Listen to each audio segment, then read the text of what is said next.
evening all, how are we doing? Hopefully the audio levels are good, guys. So, long time no see. So, hi Anthony, you got in there first. Nice to see you. And Dave, lovely to see you as well. And no worries about the shameless plug.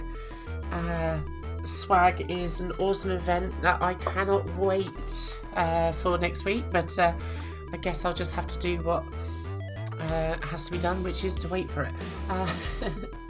Yeah, so that's going to be really awesome. I'll talk a little bit about that in a moment. So, buonasera amico, come stai? Sì, tutto bene, va tutto bene. Hey Bishbot, how you doing? Hope you're well. Happy Saturday indeed. So, Saturday, yay. Hey Timothy, how you doing? Greetings to Russia as well. So it's nice to see somebody tuned in from far and wide. So I think we pick up a pretty international audience here generally. So always good to see new names in the chat, names we've seen before, good friends and everybody else. You're all friends here with the PV fans. So yeah, I hope you're all doing well. Hey Bleed Easy, how's it going? Hope you're well. Yeah, it's been a little while, hasn't it, since the last stream. Yes, it's been well, it's been busy here. So I've had other things that I've needed to work on really in the past couple of weeks, and it's going to be the situation going forwards for a little while. Oops, there goes my Amiga mouse. Basically, with obviously all the stuff that will hopefully be happening next year. We're going to Japan. I've been doing my evening classes and so forth, so all about teaching English in Japan. So yeah, well, not English in Japan, but teaching English as a foreign language. So yes, busy times. So you need a translator, Dave. Don't worry, it's not all going to be in Italian. Mostly because I can't speak Italian, so that'll generally prevent us from speaking Italian too much. But yeah, so it's been really busy here just with my evening study, and I just had a lot of work to do, and yeah, so, and also I think a couple of weeks ago I did a stream all about Disney Animation Studio, and I felt that worked really well actually, purely because I'd planned it. You know, I'd come up with a bit of a plan of what to show. I had a bit of an idea what I was going to go through, so rather than it being sort of just like, here's me working away kind of thing, which is fun, I actually did have some organised thoughts about it, and I thought that worked really well. So this evening I have something that's halfway between basically me just getting on with my work and also something a little bit more organised. So yeah, so and we're going to be using obviously my real Amiga 600, which is currently just underneath my Macintosh keyboard. I can probably move that out of the way now, can't I? I could also drop it as well, that's also a good move. Slippy fingers. But yes, so we'll be using my little Amiga 600 there. So, but yeah, so yeah, she's working well as always. And over there is a pile of some very nice stuff. So as you can see, there is one fully assembled checkmate case there, 1500 plus. Sorry about the loud bang with the keyboard dropping. My fingers are just obviously a little bit stiff there. Okay. So yes, so it's all good. Yeah, we've got the PC Engine over there. We might play some Amiga games later, probably some PC Engine, maybe some Mega Drive. We'll just see what happens really. So, but the first couple of hours or so will be Amiga animation, and I'm going to be doing a little bit more work on Lama-chan, who we started on about when was it? 2 weeks ago. So yes, which is progressing really nicely now. So yeah, so it's all good. Hey there, Cinder, I hope you're well. So yeah, it's not quite a changing colour sofa, Dave, but it's possibly just the sunlight catching it. But no, it's very much the same colour it has been for the last two weeks. 2 months. Yes, Anthony, it is. I have to say that, I mean, I got this Amiga 600 back in 1993 when I was 10 years old. I was a little one, and it's been with me ever since. And you know, and sadly it got put away in my parents' attic at the time, back in when was it, 2000, might be just been 2000 even, and it barely came out to play between then and 2018. I did obviously move from my parents' attic in 2006, and it's been sat in various boxes and attics of my own since then, but it's now very much a permanent fixture.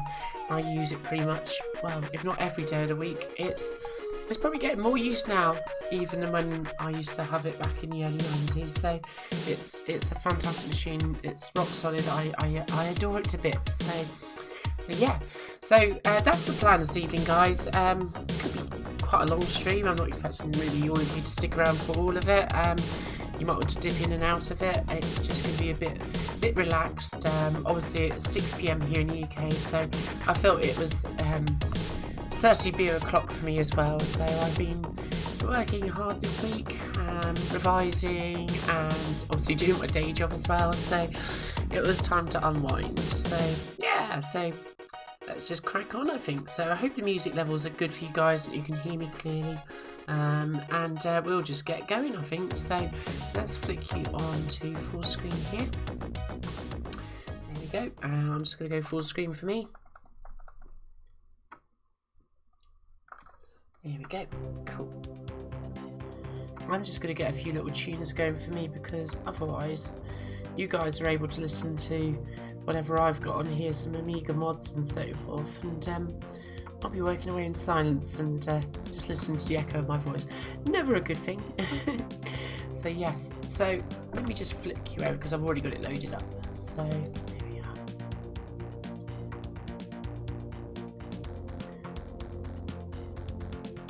There we go. That should do the job nicely.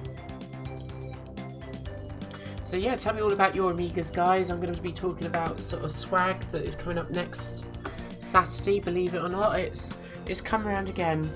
I think the previous one was early May. Dave might correct me.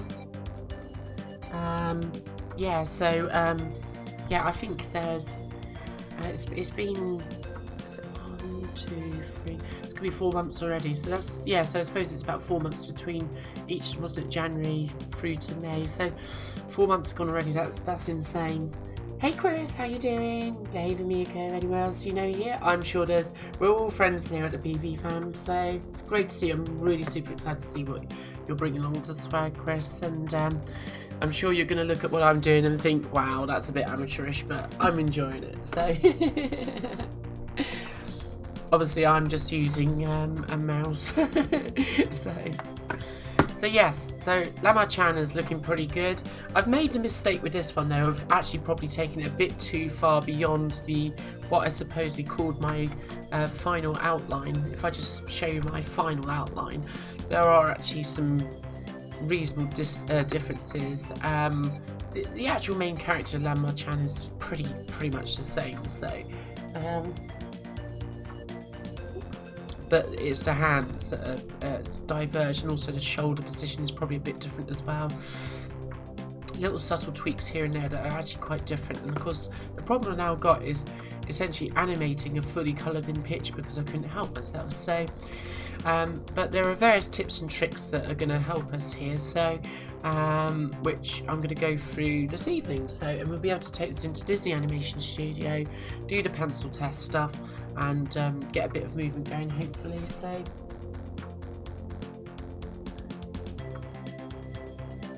that's nice, Chris. Yeah, you're en route to dinner. Oh, well, I hope you enjoy dinner, and it's great to see you, and I'm really looking forward to catching up next weekend, and it'd be nice that I'm actually staying over as well, and we can have a good old proper catch up in the evening as well. I believe Sandy and Tim Drew from the Futures 8-Bit is also staying at the same hotel, so it's going to be a really fun day and fun evening. It's going to be a whole day and a morning afterwards of probably slightly sore heads, all about Amiga and anything else. So yeah, so what we need to do is basically take these arms, because they're the main bit I'm going to be animating here, and do something with those. So what we need to do is use my friend the stencil, and basically we're going to be using the stencils to basically say that I need to invert this. Basically, every colour is going to be protected from whatever I do, except for black. And that includes picking up brushes.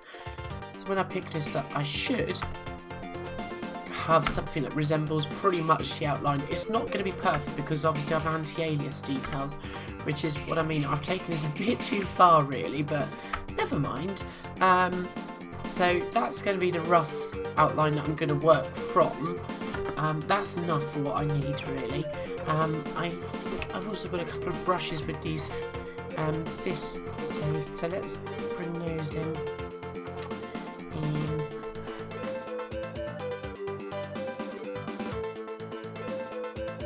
Yeah, it is, isn't it, Chris? It's going to be really good. It's going to be a great evening. So, and you know, just really looking forward to it. So it's going to be an early start for me as well, and as it is for you guys. But to be honest, to get up at 6 o'clock in the morning to go and enjoy a full day of meeting up with the swag fam, shall we say, is going to be awesome. So yeah. Right, so let's just find my Lamar folder. There it is, and here should have a couple of brushes. Yeah. Now, that's my revised one, isn't it? So I can patch this in anyway, so let's not faff about too much here. We're just gonna basically bring in the missing details. Just gonna roughly guess these. They don't have to be perfectly spot on with what I had before, but somewhere in the vicinity of. It's going to be something quite simple like that, really. There we go, something like that. I'm gonna guess. So that's good. And then we've also got the left hand here. Now that I don't have a brush for, so that's going to be a bit more involved in patching. So let's just bring in this hand here, just so I've got something to roughly work from here. So this is why I always suggest basically focusing on doing your outlines first, folks. I've broken my cardinal rule of basically just getting a bit carried away and just finishing off the artwork before it was actually really truly done. So, but never mind. It's that's just the way it goes, isn't it? So we've got the left finger there, and then we need to actually let's focus on these outlines here first. I think we've got a couple of pixels there, and that comes over.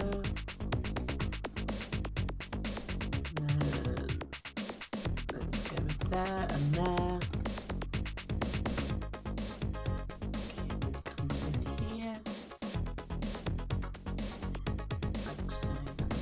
Pretty decent outline, because it's so much easier to animate from just a simple outline than it is to a fully drawn in graphic like I had on the other screen a minute ago. So it's better. So yeah, just using Deluxe Paint at the minute.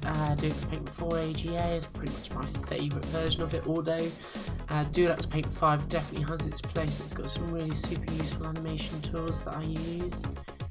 So that's all going to come into play as this whole little animation short progresses that I'm working on.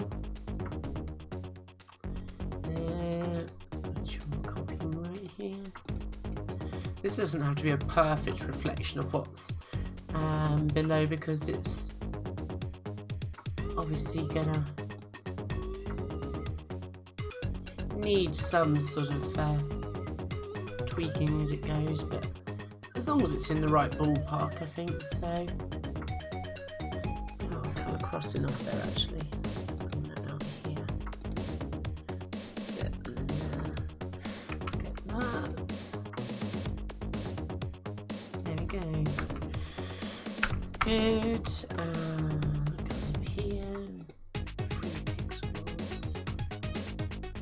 Got any questions about what I'm doing, guys, just ask away. I will check the chat just a moment. I just wanted to get this moving on before I get too drawn into the chat, so because otherwise you won't make much headway. Not that there's a problem with that, but it's nice you actually to see an end result of what I'm doing rather than just some piecemeal progress. So there we go, that's looking fine. And then I'm not going to bother patching the arms because they're going to move. So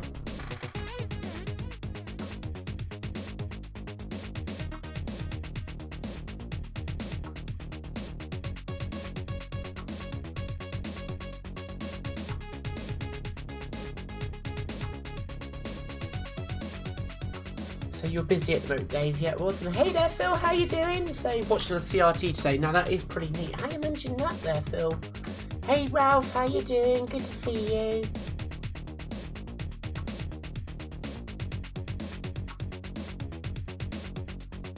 Ah, that's a shame that Anthony can't make it, but it's good that Amiga Richard will be staying over. So that's cool. So awesome. Yeah, exactly. So keeping on the floor, best way to be, you know, basically check in and then send a little text and then just say, give it 10 minutes and just wander nonchalantly in, grab a drink at the bar, and then when you're done, just slip through the entrance up to top of stairs.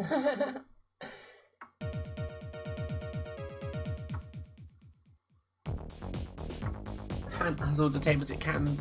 That's awesome. So do tell me how you're watching the CRT there, Phil. That sounds interesting. Is that on a PC or something? Right, so I've got the hands and the arms that I need now. So what we'll do is we'll just clean this up a little. Actually, do I want to clean it up? I am just going to a little bit, but I'm going to leave some of the details in here just for proportion, but just going to remove some of the bits that are just a little bit obstructive.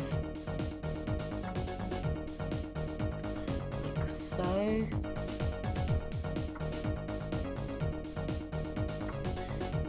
I think that'll be fine actually. Yeah, I just want to clear those little bits up, so that's good. Right, so let's save this now. I'm just going to save this just as a standard. Actually, I need to save this as a 2-colour picture ideally, so let's just save it as a brush at the minute. So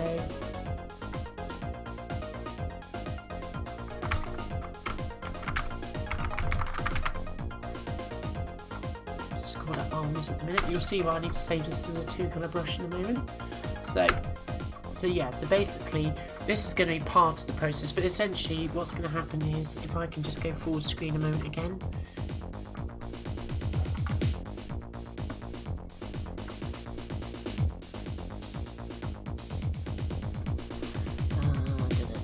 There we go. So basically what's going to happen here, if I can just show this, is that essentially this is just Lemma's Nickelken state, so basically entering cat food. So essentially in this state the arms are going to be pulled in almost very cat-like, and then they're just going to pounce like so. So that's basically what we're animating, is this drawn in like so, maybe a bit more forwards like this, and then like so. That's kind of what we're animating, that sort of like that, like always going on. So that's what we're going towards, so that's all good. So I think if you've got a clear idea of what you're trying to do now, sometimes I'll very roughly sketch this out on paper just so I've got some reference, but otherwise I think I've got it in my head what I need to do. So let's come over here.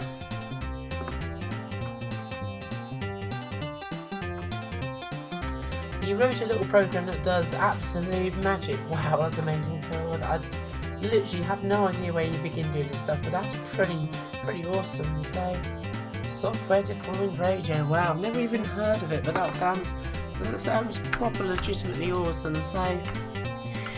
So let's just get a screen format. This is gonna take a little while for my little 68,000 A600 here. I didn't actually really need to leave Lemma channel on the screen, but never mind. We'll see what happens. It'll be interesting to see what Deluxe Paint makes of it. So, because it certainly won't differ it, so it'll be like a threshold image. So,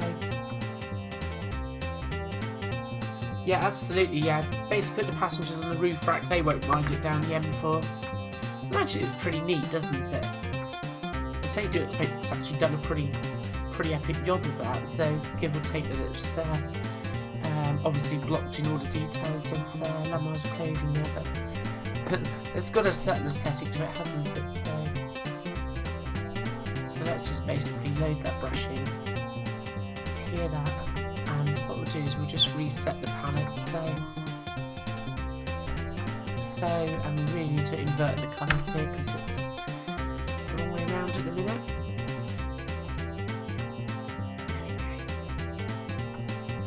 Come on, Mousey Mouse, where are you going? There you are. Like so.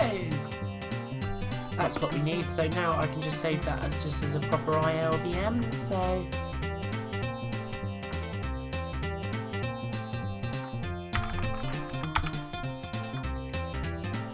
there we are. Right, that's what we need. Let's quit out of that. I'm actually going to delete the arms.brush because I don't need that. Notice how Amiga OS actually updates the folders without having to hit refresh. I know that seems pretty normal these days, but now a lot of systems that probably until about the mid-2000s or so that didn't do that. So just a little Amiga OS thing. It's something that popped in with OS 2, I believe. I don't remember 1.3 and so forth doing it, but quite neat that, isn't it? Anyway, so I'm not going to get sidetracked about that because that is actually upcoming in a future 2-part video which I'm doing all about basically the history of Amiga OS and actually what makes it so awesome, even though it's very outdated these days, but it's still an exceptionally good operating system. So right, so let's open up pencil test in Disney Animation Studio. And I'm going to load in those arms.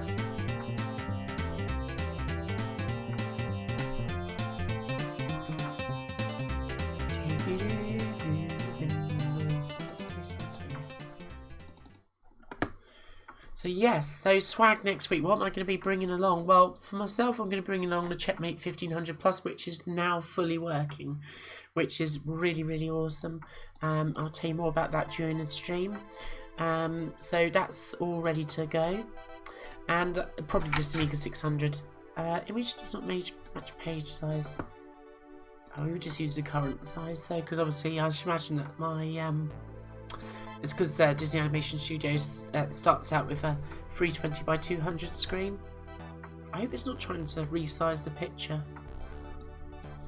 If not, I'll save it as an NTSC low-res image and that will sort that out. So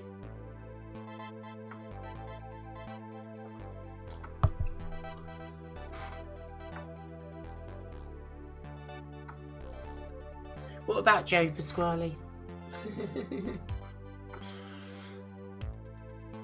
Hopefully this hasn't just totally bombed out on us. So, I hadn't really done this before with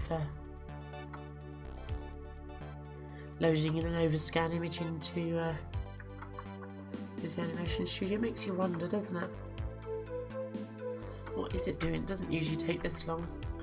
Now this is one thing where Amiga OS, because it doesn't really do anything to do with memory management and so forth. Oh, hang on, no, it's fine. And it's done it as 19 frames. Weird. Why has it done that? How weird. And it's got all these other bits. How has it found those? Oh, I see what it's done. It's loaded everything that's in the folder. That's why. Right, okay. That's fine. Let's just delete everything. I wonder why it took a while. It's actually pretty amazing that the 68000 managed to convert all those to black and white in relatively no time at all, so don't need all of those. I forget that about Disney Animation Studio. When you import, it will basically load all the bitmaps in that folder, so...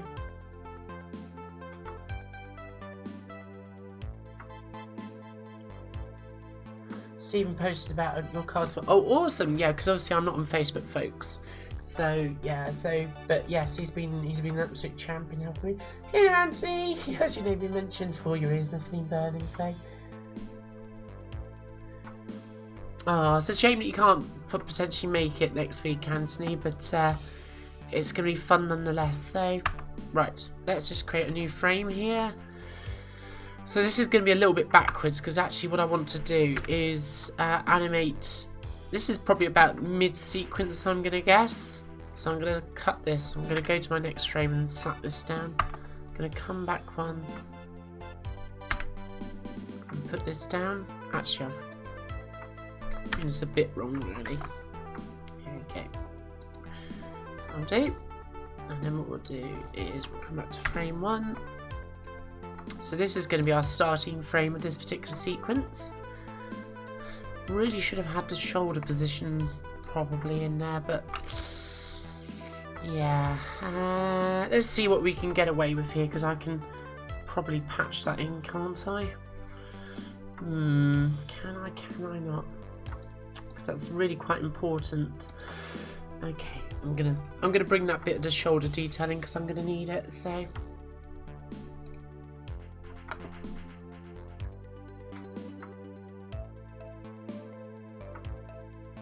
Oh, work's going to get in the way, but Chris's demo looks fantastic. Awesome. Yeah, it does, doesn't it? So, the last minute thing. Ooh, whatever's going to be there is going to be awesome. That's the main thing. So basically, I need the shoulder position because obviously when you move your arm, your shoulder moves as well. And it's going to look a bit false if there isn't at least some movement in the shoulder. So, I don't want to overcomplicate this, but it's going to need at least something there. So... should have realised that, so... But at least you're actually watching me working through this as it really happens, to be honest with you, so... Attack outline and final, that's what I want. Yes, please.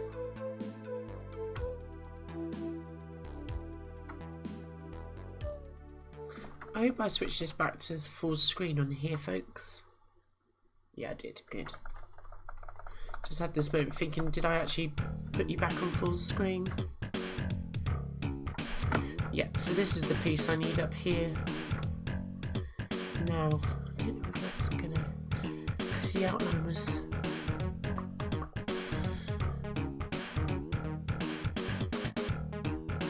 oh, it is the same. Okay. So I'm alright, I can see it didn't move.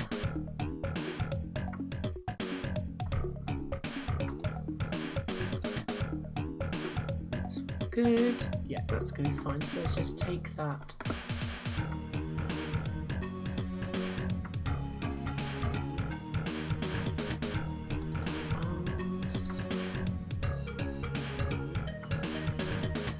Yes, please.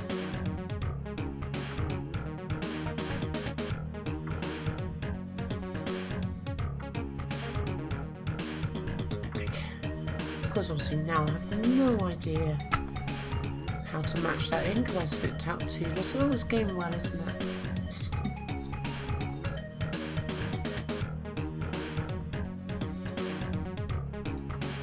You can see why progress is generally slow. There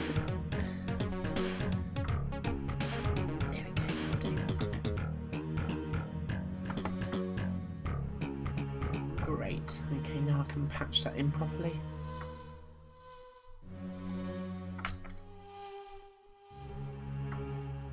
There it is. Right, I think that's right now. Just make sure. This is why you finish your outlines first before getting sidetracked and colouring and focus. So that's great. That's got it. So happy with that. So I'm just going to save it as a brush for what it's worth. So, which is still the same thing as a full-blown ILBM bitmap. It's just smaller than, you know, sort of full screen basically. So don't save, come back, and now I can just basically load it as a brush. We got there in the end, didn't we? So, graphics.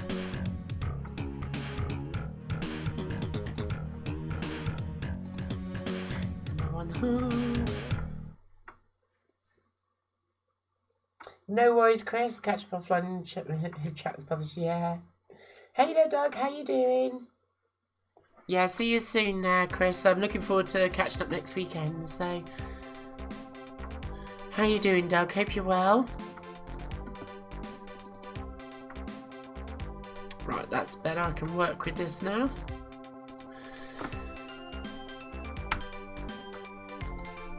Right, so basically, let's make sure that I've got the same cell on both. here and there. There we go. Great. I want to insert one here as well.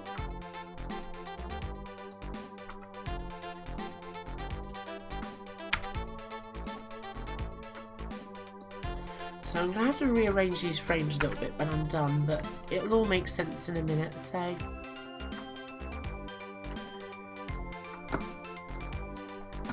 Right, now let's just work on this. So I'm just going to essentially cut this, because that might be useful.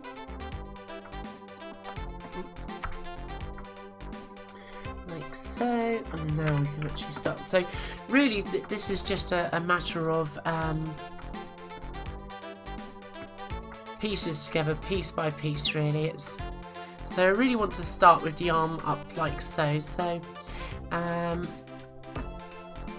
let's just give that a whirl here. So the sleeve is going to be down here somewhere. So this is going to be a bit rough and ready to start with, necessarily.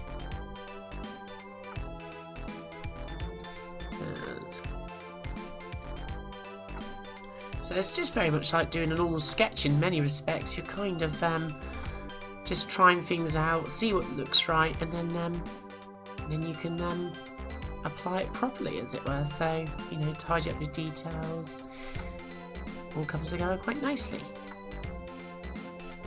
So this is just a very basic sort of starting point.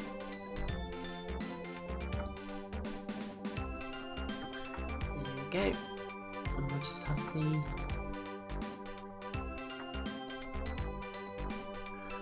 so. I'm going to draw roughly where the forearm's going to go.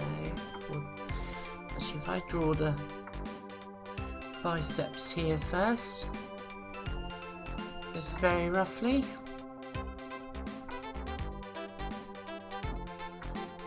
Because these hands are going to be tight in, so I need to be able to illustrate that, so I don't think I need all this here.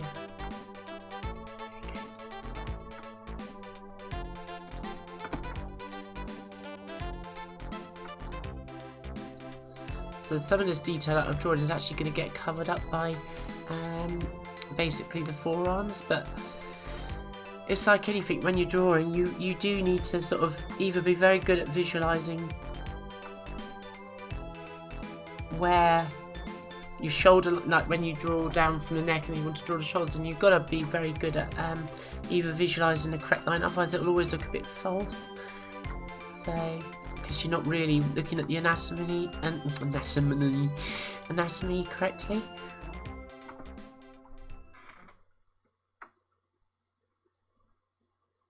Hey there, Amiga Dude Furia, how are you doing? So I'll just call you Amiga Dude. It's quicker. I was glad to hear you're doing well there, Doug.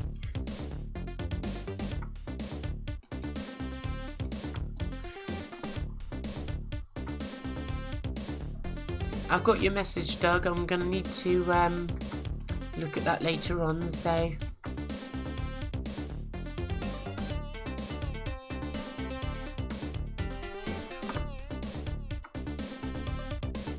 Now the cool thing is I can pretty much use the same hand again, which is nice. So I'm just going to move that out of the way there. But I will need to make one tweak, which is obviously because the thumb is going to be in the opposite position. Well, in fact, all the fingers will be inverted because, well, they will be. Obviously, hopefully that's, I don't need to explain that to you. But I can use the rough sort of outline. I might even find that just flipping works quite nicely, so...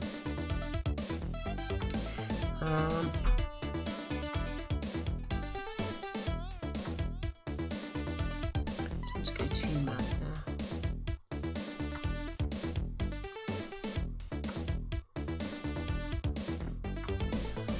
Let's just try flipping the brush on the x-axis just to see. I don't often find this works for me, but I might. You never know. I might be surprised. Yeah, see, it's not too bad actually. Those wrongly orientated wrists are sorted out, and we might be able to work from that actually. I'm just going to turn down the intensity of the onion skin.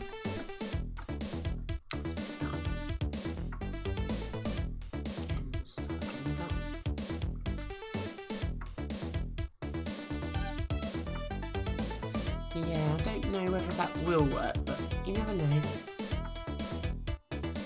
We might get away with it. Yeah, it's just, to me, no, it's not going to work, is it? So it's just going to take more work to get it right. So let's scrub the details we don't need here because they'll only get in the way. I thought I could just adapt the brush, but looking at it, I just think it's going to take more work. So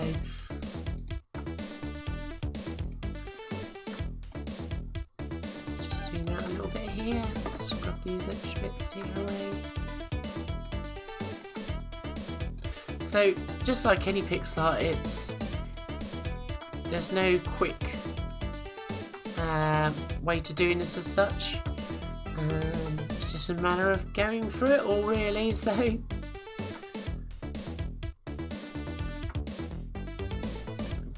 so we can find. Let's go here. Yeah, so Disney Animation Studio is not gonna draw all of this for you. So let's get on this line here because the hands need to slightly flick ever so slightly inwards again. I sometimes find the best thing to do here is just do a very rough sort of polygon of the hand position.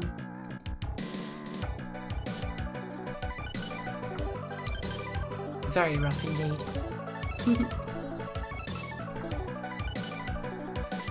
Like so.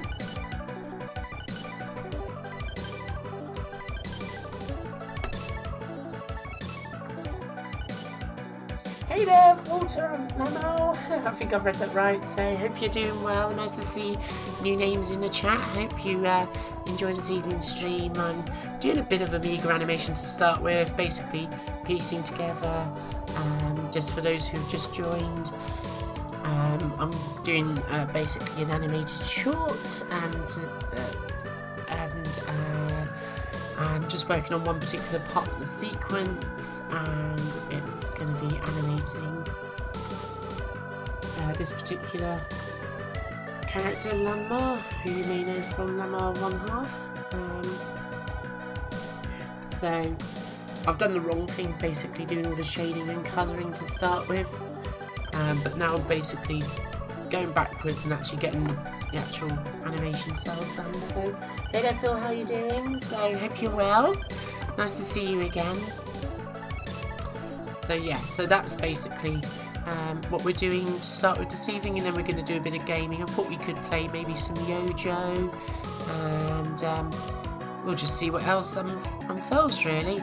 I've got a good mind to get the PC Engine plugged in as well, so yeah, which will be fun. So let's get these fingers. Now, these are going to overlap on this side of the hand.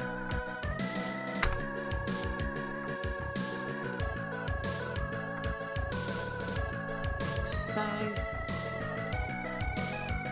Just going to keep our eye on sort of the right hand, as it were, just to make sure that I'm keeping the proportions in touch. I might start out with oh no, I think I will keep these fingers bunched in on this side, the first two fingers at least. So essentially I'm just going to mirror what's on the right hand side there, or as near as down it, so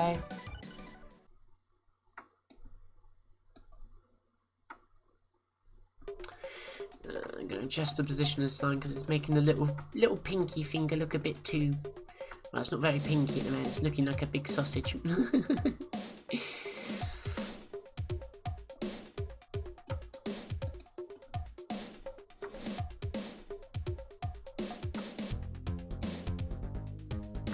This way, let's say that. There we go. And now maybe here, maybe this finger can just slightly jut over this one here. I just find it easy when I'm drawing hands to actually just draw from one side of the hand to the other with the fingers, and then I can work out the placement of all the digits and stuff. It's just that otherwise if you try and, I don't know, it's hard to describe, but basically if you try and draw without, you know, sort of like drawing a don't know, from the middle outwards maybe, it can get very confusing as to where all the finger positions should be. So it's just what works for me. It doesn't always work.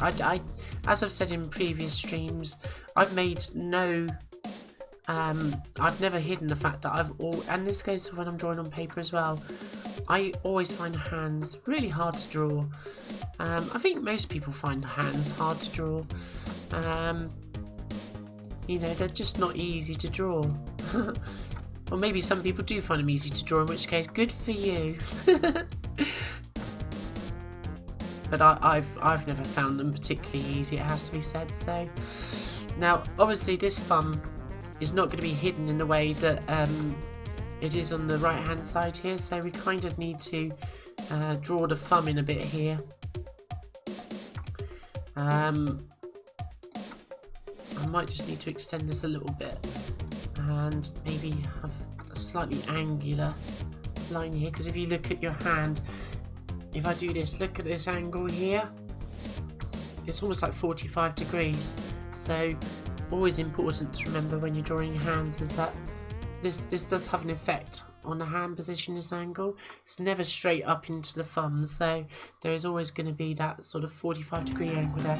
I don't know if that's how they teach you that in school or college or whatever, but it's because I don't have any artistic qualifications, but basically that's what I've observed over the years. So yeah, so that's not looking too bad actually. I'm probably going to adjust the hand position a bit because it's not overlapping enough for my tastes with the upper arm. So I'm just going to move that over there. I'm going to separate out this part of the sleeve.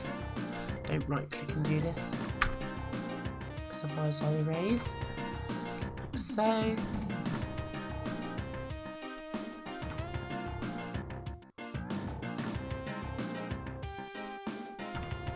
And I want a slight amount of asymmetry here, because asymmetry always makes things look more natural, whether it's a photograph or if it's a piece of artwork. If you've got perfect symmetry, sometimes it works in your advantage, but mostly you want to be aiming towards an asymmetrical positioning of the limbs and stuff, I find. It's going to come down here and then we're going to redraw this. But it's all related to the perspective and so forth, so it's going to be easier for me to do this, on the magnified in.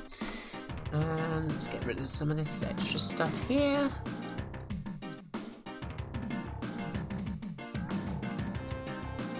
So yeah, when you're animating, don't be scared of just putting down ideas, or pixel art in general, just like when you're sketching in real life, you know, just put your pencil to the paper and draw without fear, because, you know, if you're worried about, it might not be very good, then you're never going to be on the path to improving. So that's what I try and tell myself all the time anyway. So this is all going to need to move over here as well.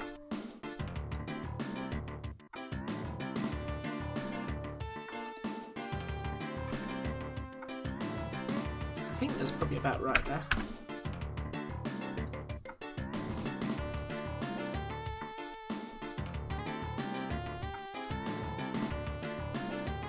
It's looking better.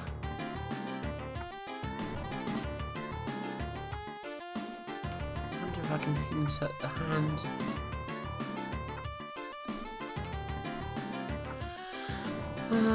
Possibly not. No, maybe I can't.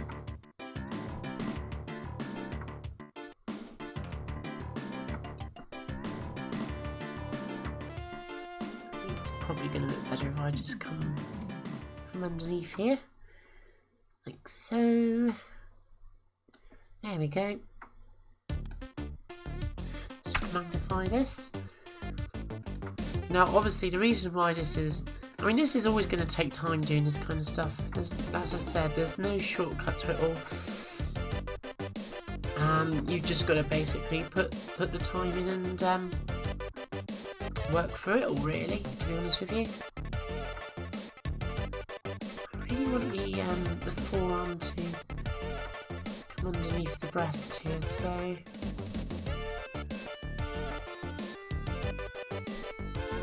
if at all possible, but that might work. Just because it, again, reinforces that sense of depth. So, too far over here. Just wondering about that shoulder position now. It makes sense there-ish. Yeah. Yeah, no, actually, I think that's going to be okay. Let's tidy up. But yeah, this is obviously a little bit more difficult because I really got carried away doing that full colouring in, and I really ought not to have done that, so...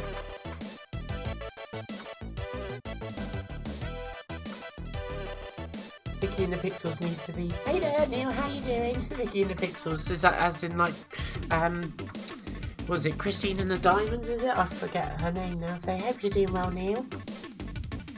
It does need to be made in a t-shirt, let's make it happen. So, hey Dave Paul Jones, hope you're well. So, sorry, I've just been absorbed in what I'm doing, I've just been totally ignoring the chat there for a moment.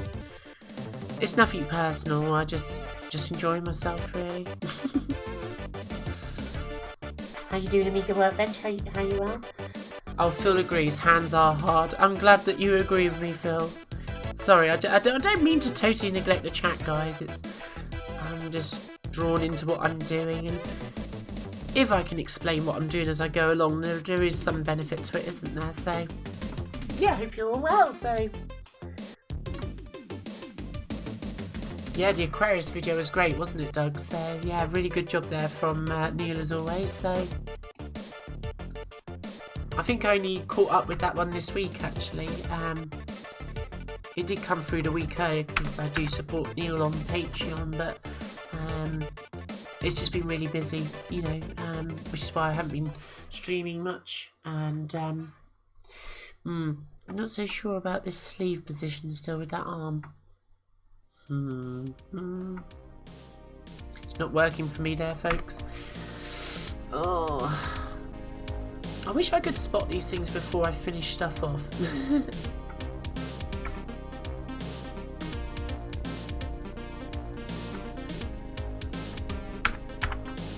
Oh well, that's just part of the iterative process, isn't it? So let's just take...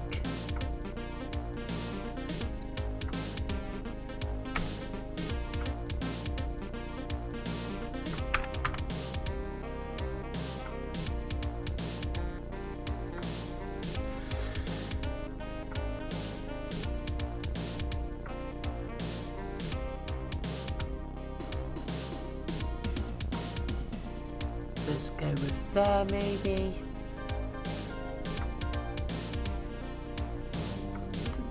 That's working better for me, I think, because then I can actually get...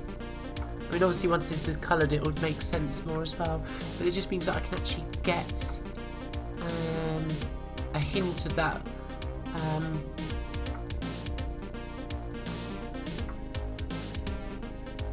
upper arm in, so... which is quite important, so okay,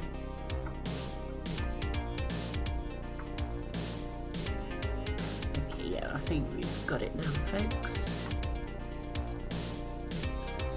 And this needs to continue like so. It's better.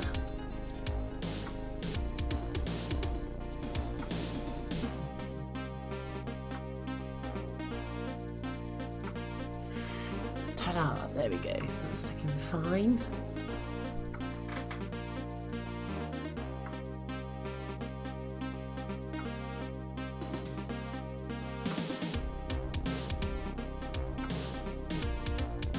Is this the real Pixel Vixen? Well, she'll have to stand up. Okay, I think...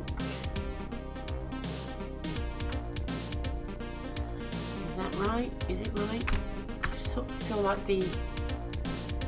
it's curving a bit too much. It really needs to be a little bit like it is on the left, where it sort of comes down straight for a little bit and then bows outwards down to the elbow.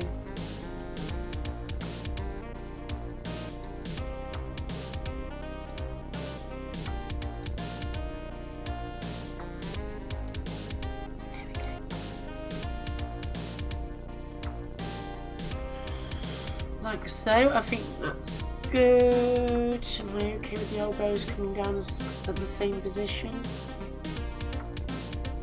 Not quite, no.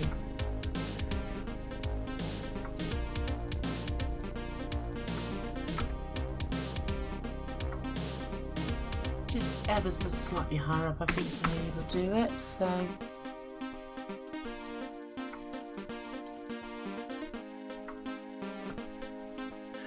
Oh, I see what you're referring to, Dave. Some could say, is there an echo around here?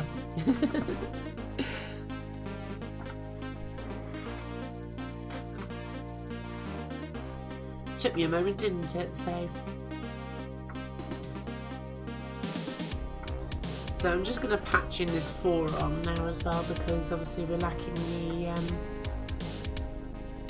the missing pixels there. So, but you can see how it's so important to make sure that you've not done what I did, which is, as I say, was to get carried away and completely colour everything in.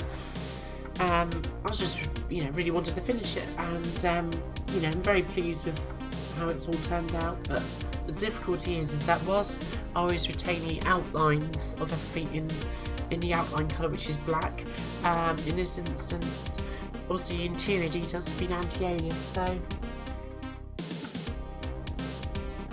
I am a DJ as well. Well, maybe not so much these days, it has to be said, Dave.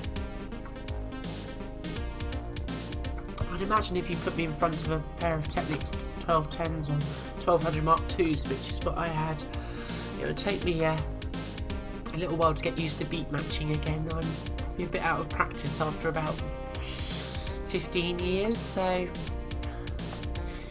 okay, so I'm just gonna take a little comfort break, guys, and I shall be back. Yeah, it's a nice red colour, isn't it, Dave? So actually, whilst I'm just taking a little break here, I'm just going to put that on the screen.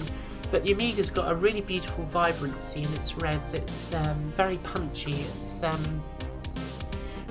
Denise, in this case, is pushing out some nice red tones. So we'll see, that would be Lisa in AGA parlance. But yeah, I'll be right back, folks. Yeah, so.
Yeah, those new, they've got a particular name, haven't they? But they're almost like consoles, aren't they? Maybe they call them DJ consoles, I'm not entirely sure, Dave. But yeah, I know exactly what you mean. They're clever bits of kit, though.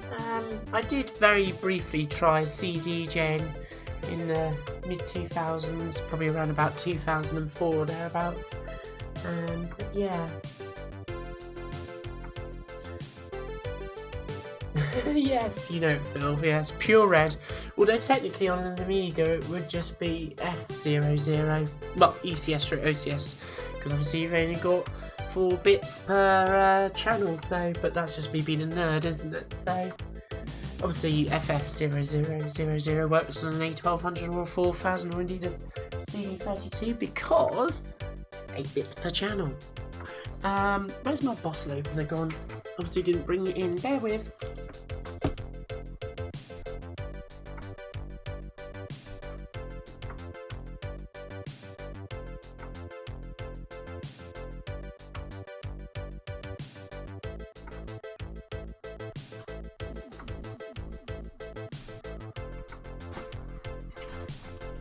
It's a really beautiful evening out here, so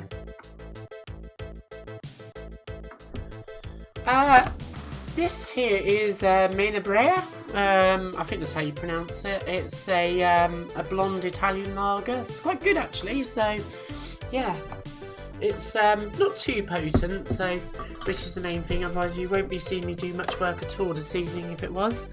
But it is Saturday night, so it's not a school night. So yeah, it's a good little drop, this one. So.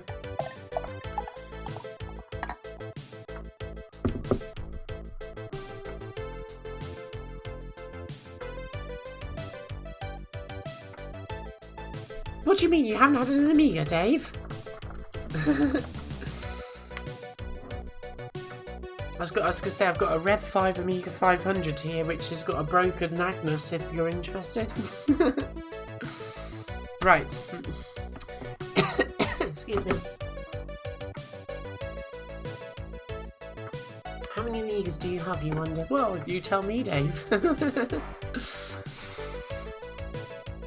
I suppose technically I've now got 1, 2, 3, 4, so that's a fair amount, isn't it? So, right, so let's get these arms moving then. I'm gonna just move these bits down here.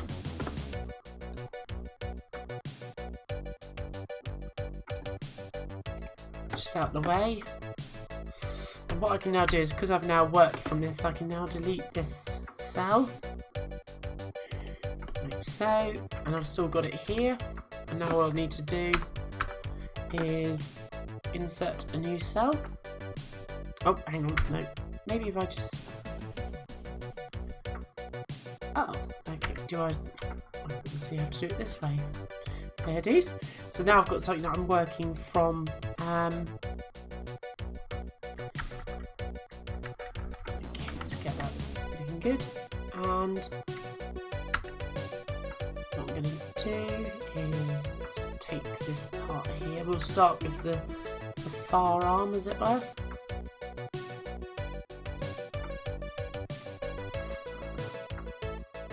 $10 to 30 Amigas. Blimey. Go ahead and get drunk whilst gaming. Well, that's what happens on most of my streams, isn't it? Of course it doesn't, so... But there have been a few gaming streams where I've definitely felt that the alcohol has not helped my gameplay, so...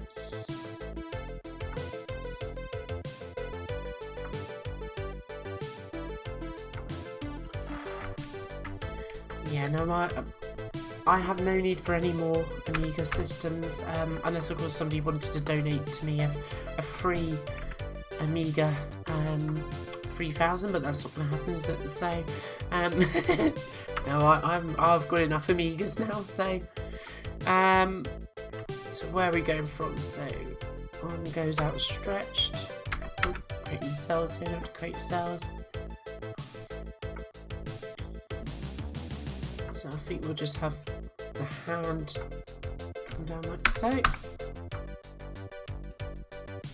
Now usually I would recommend, instead of doing it this way where you're basically just doing it frame by frame piecemeal, it really is recommended to do keyframes first, so maybe that's really what I should be doing. Yeah, let's do this properly, because otherwise it's going to look a bit messy, isn't it? So let's get this position right. I seem to have created a load of frames that I don't need here. It's the help key, don't need that.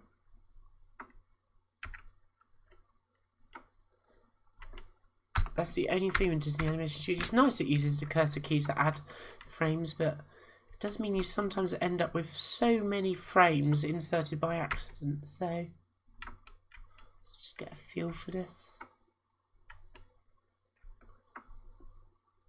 let's go with there. So we're not going to change the hand too much to start with, so... And again, we're just going to do the same thing, just roughly work out what's going on with an attempt at just sketching it out. Might put just a little crease in the shirt here. So yeah, that is my strongest tip that I can give you, really, is you've just got to start sketching and giving it a go, really, when it comes to animation. And the more that you observe of what's going on, the more you'll start seeing where it's not quite animating naturally or fluidly. At least that's what I found anyway, but I'm just an enthusiast. I'm not a professional animator.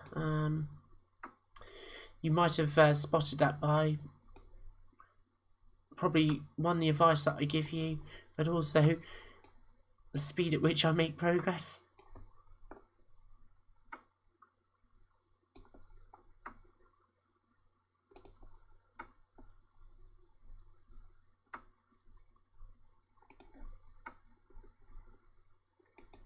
But yeah, it's just a matter of, just like any sort of artwork, it's just observing very carefully.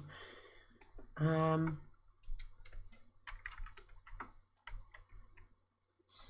see what we've got here, so go from that to that.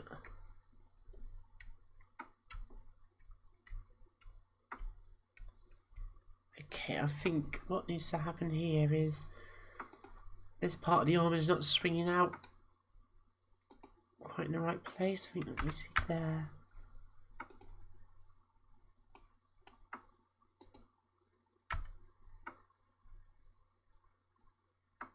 That'll do.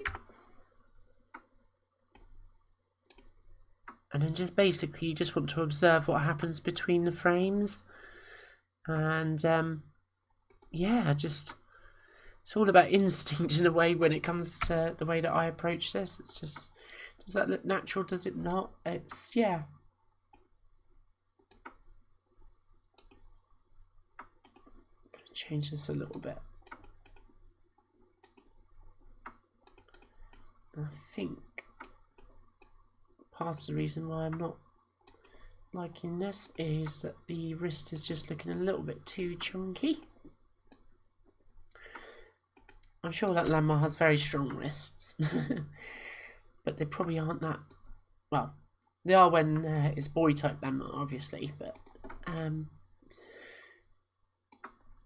as girl type Lamar, I'm sure they're a bit more, a little bit more, well, not dainty, but yeah, a bit like my wrists. Smaller.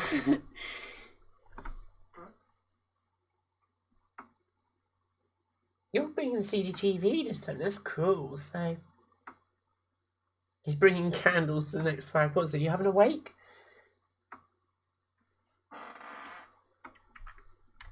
Okay, so to my eyes, and it's hard for you to perhaps recall what was there a minute ago, but that's looking much more natural. So bear in mind, this is kind of like a keyframe, so there's quite a lot of movement that isn't in there. But the way that that arm is extending is just looking a little bit more like it should, and then obviously we've got another big jump there, but I'm sure you can see that that's looking a bit better now. Ooh.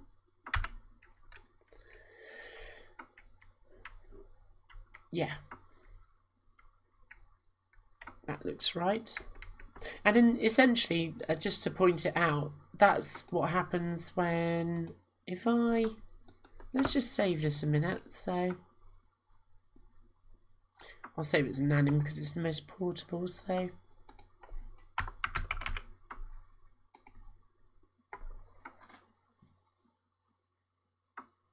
oh, their family. Oh, that's cute. Yeah, I couldn't. I mean, obviously the Amiga 600. I mean, to be honest with you, it's fortunate that it survived me selling pretty much everything in the late 90s, early 2000, well, 2001, not really, I suppose it is early 2000s, isn't it? I think really the only reason they never got sold is because I thought, well, they still work. They're the ones that I had as a kid, and I'll hold on to them for a bit longer. And then it was just neglect, really, more than anything. That meant that I didn't end up with them going to some, getting sold or being tipped, to be honest with you. So hurrah for neglect, because that means that they're still with us now, or still with me. Not with us though, because you're all part of the PV fam. So, so let's just go to the parent folder a minute. I just want to show you this. I think most of you've probably seen this before now, but is that the right folder? Yes, it is. So basically all I want to show you here is that the principles that I've talked about so far have been basically how all of this animation was done. So it looks very natural. It's going to look even better still, Phil, once we've got the sort of the in-between frames done. So let's just set the frame rate. It should be. Oh, I think your music's probably stopped, folks. Either that or you're listening to Grammarly adverts. So let's just sort that out.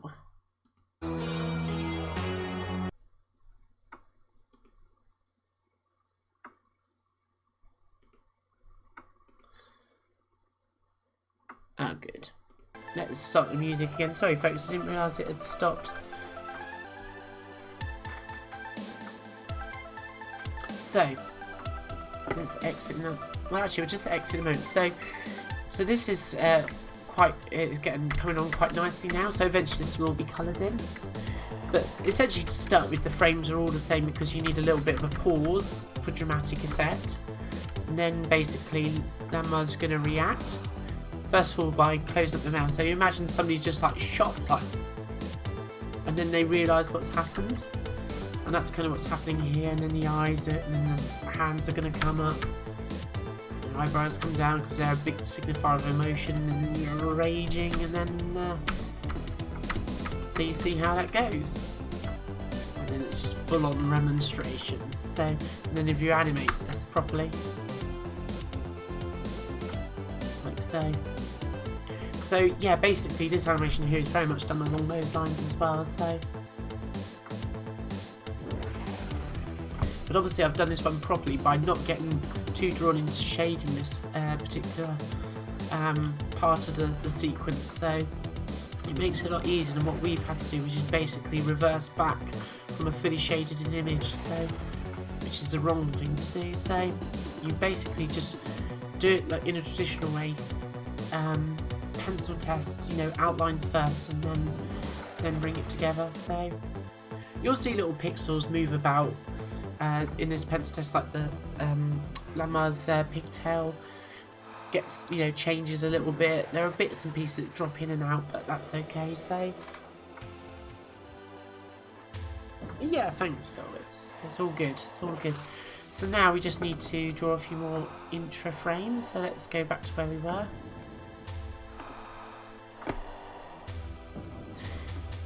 And as I've been saying, sort of probably on Twitter and also sort of previous pixel art videos and about animation, I tend to use Disney Animation Studio for the pencil test because it is pretty much the best you can get on your Amiga in that respect. So, okay, great. So let's get another frame in between here. So let's just write Amiga and I.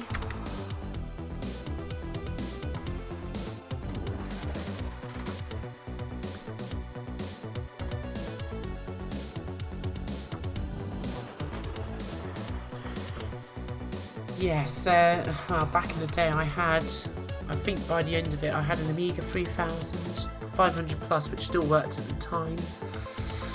Obviously this Amiga 600, the 1200 itself was in a tower actually. I was looking after a 4000 for about a year, so it wasn't my 4000, but I looked after it. I seem to think that I had another spare 500. It was a bit ridiculous towards the end. I may have even had a second 1200 even, briefly, but I couldn't categorically say that was the case, but there's far too many machines really. A bit silly, but there you go. But yeah, when the 1200 died, it all got chucked really. So let's just move this into the next frame. So yeah, so like I say, it's very much neglect rather than design that meant that my Amiga 600 survived. So I'm inserting frames here I don't need to clean up. Keep on doing that. I think the hand. This is the only thing, is that it's weird how Disney Animation Studio alternates between its. Let's go there.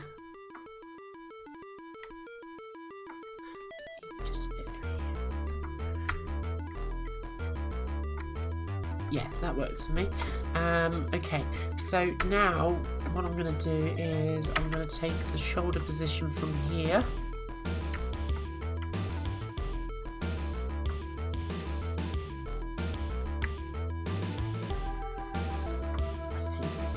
Is that right? Not because I'm not actually going to use it in full, but I just want to see where roughly in between is going to be, because that's going to be quite helpful. So let's go with there.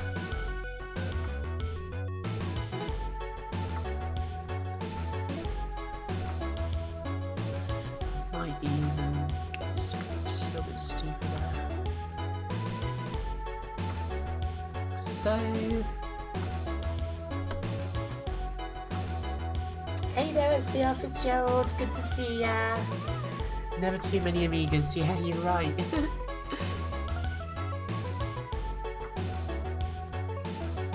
Oh, good for you, Phil. It's a nice little collection. I mean, I basically, the Amigas are the things that I have the most of, for obvious reasons, because they're wonderful. But otherwise, I've got Super Nintendo, which still remains in the loft, but I've got the SNES Classic, and that does what I need it to. So, you know, little SNES Mini.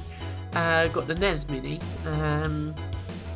which I really enjoy these days. Got my childhood C64, PC Engine, Mega Drive, and then PlayStation.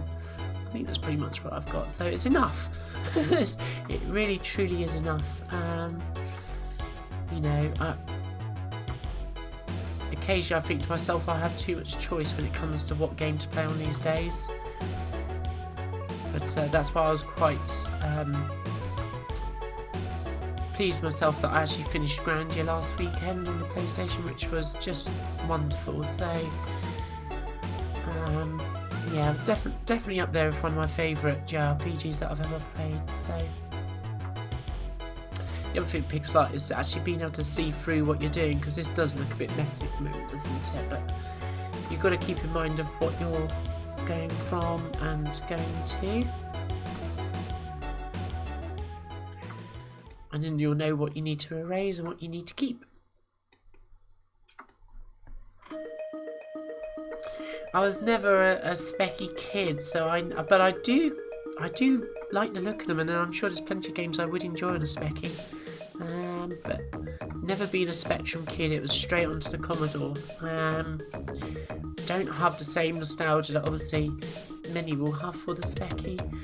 But that said, I do find the specky 48K to be an absolutely adorable looking piece of kit. So yeah. Okay, so it's a little bit tidied up. Actually, I'll take that one away as well. So what I might just do here actually is just copy this, just so I can see the outlines, and I'm going to go to insert and paste.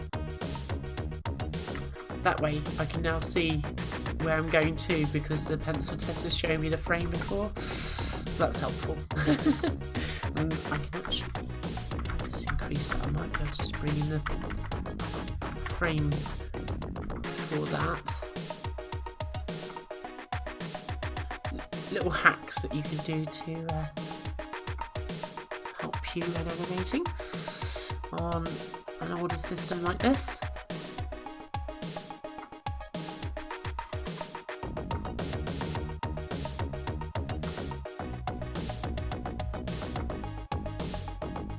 Yeah, the Amiga 600, it's dwarfed by the Amiga 500.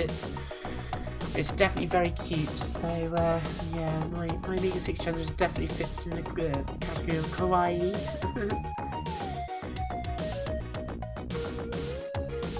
That's why I love it so much. It's just super reliable. It's compact, and it never gives me any trouble. And it's never once broken in all of its life. And let's face it, she's 26 now. So, well, my particular one is anyway. So,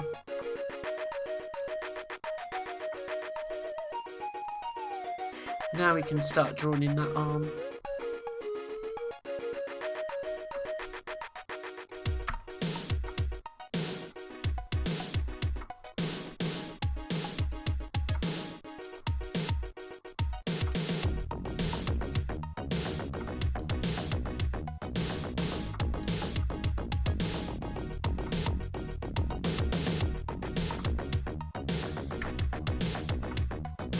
Get that right with the wrist, that looks good. Let's get kind of like so. Excuse me. It's just getting out some of these other details now.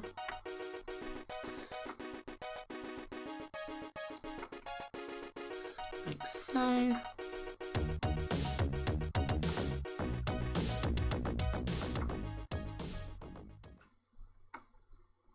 Obviously you want to be a little bit mindful of how you draw on the shoulder up here, so you want to make sure, like as I'm drawing that line there is actually a natural sort of arm position there, because otherwise that's going to immediately stand out as being like unnatural. So that's looking good, but I might need to push this hand out just that little bit more.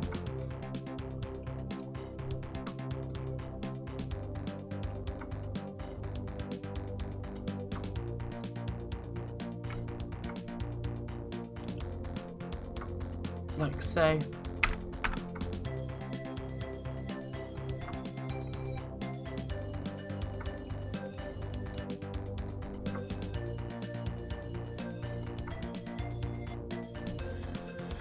Oh no, that is totally wrong there.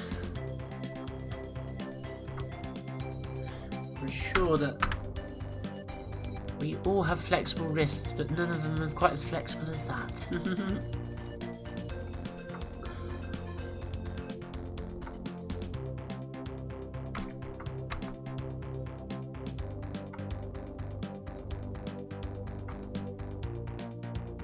Drawing is coming around here. I think what would be helpful is actually just to have this upper arm position sorted out.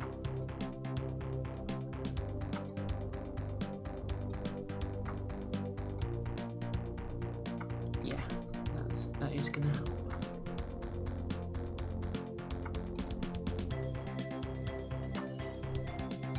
And we'll just have the little sharp elbows.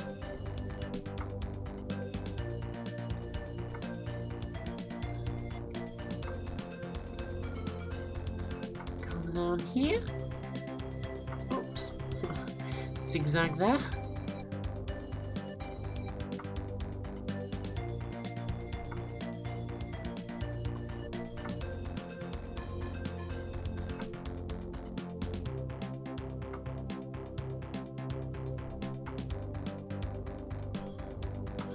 Okay, and then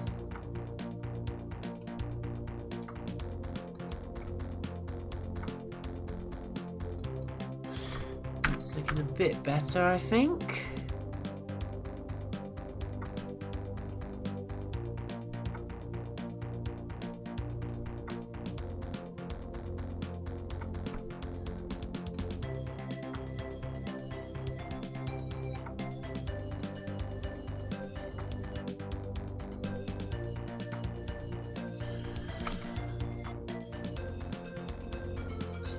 tricky little position, this one.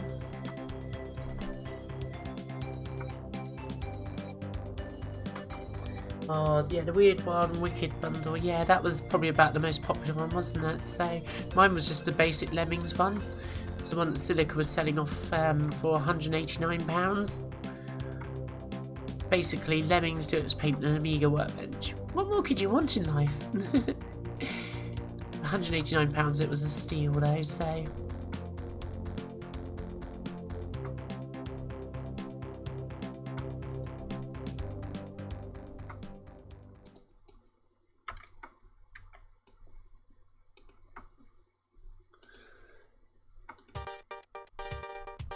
Go like so.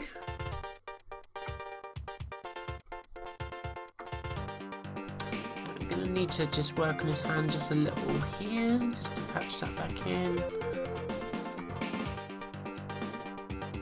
But yes, I would get yourself an Amiga 600, Doug. I think you'll love it. And obviously being in the States, if you can, obviously it'll be NTSC, but regardless of that, you do get the nice chunky enter key again. So, because by the time that the 500 Plus had rolled around in the UK, they had basically gone to using essentially the European sort of layout for the keyboard. So you got 96 keys. So we always end up with 2 blank keys on our keyboards, which I always found a bit of a nuisance, really, because there was nothing actually printed on them. And it's great, obviously, if you're sort of in France or something like that, because it's going to give you the extra keys for obviously the accented characters and so forth, likewise in Germany or Scandinavia. But obviously in English we don't have any of those characters, so it's always a little bit ugly seeing blank keys on the keyboard itself and the smaller enter key. But it's a small issue, really, isn't it? So,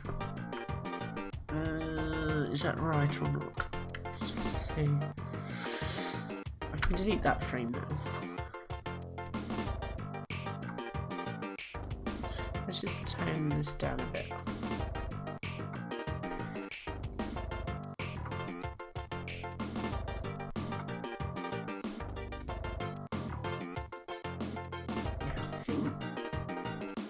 These are a little bit off here, so let's just sort that out.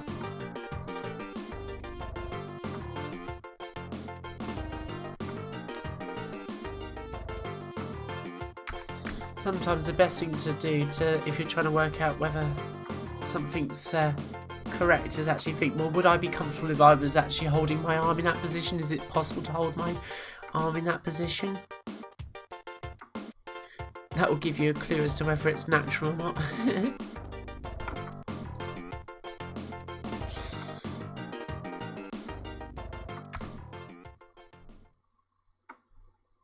Remember, this is where Landmar's gone from this to like this kind of thing, so you just got to think as you're up, so it's actually going to be higher up.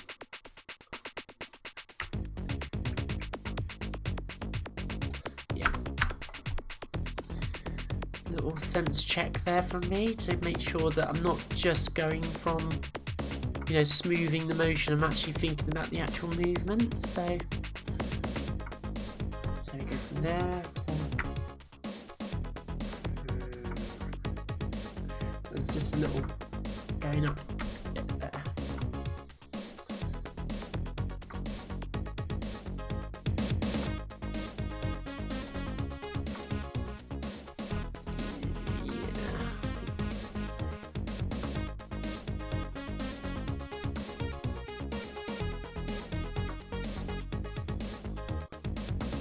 Like so. Somewhere around there.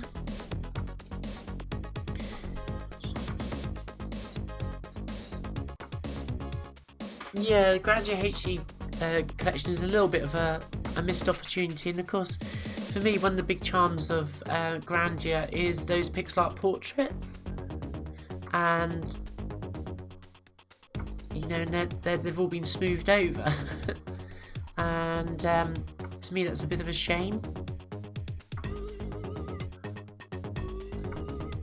But I guess it's just a more straightforward way for the average person who doesn't have an old Dreamcast or Sega Saturn or PlayStation hanging about to play those games again.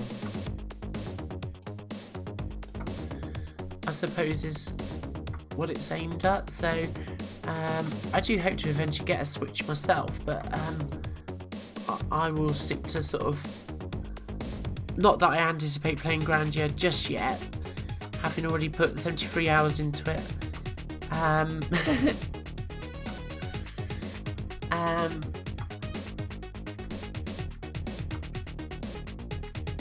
Okay, that's better. But this upper arm is now too fat. So, a bit too chunky monkey, so... Actually, there's probably no better than saying fat, is it? Chunky monkey, you know what I mean.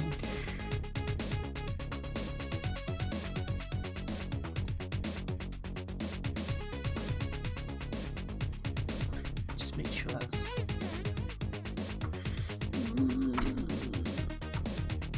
Maybe not. Just think this through a moment.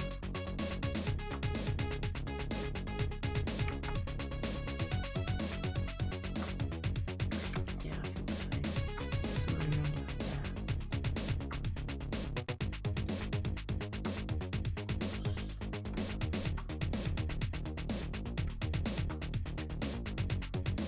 Yeah, that's looking about right. And then I'm just going to make the wrist just that little bit wider, just to match with the previous frame, like so.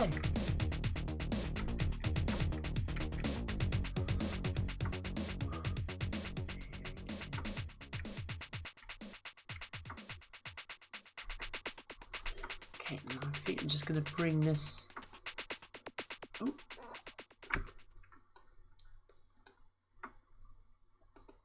Shorten just a little bit.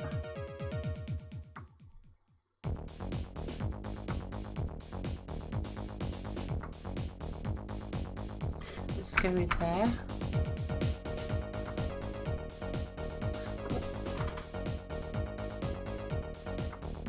Your A1200 is one of those blank keys and still hit which one is in the key, but that's the thing, isn't it? With the 94 key layout, you get those nice big shift keys. Well, particularly left shift key is a nice big size again, so you have a benefit. So, but you soon get used to it and you forget all about it. But yeah, I just find it's just a little distracting when you see two completely blank keys on the keyboard. But it's been like it for years, so I'm sure it's not the end of the world. I can understand why Commodore did it though. It's obviously just cost cutting, really.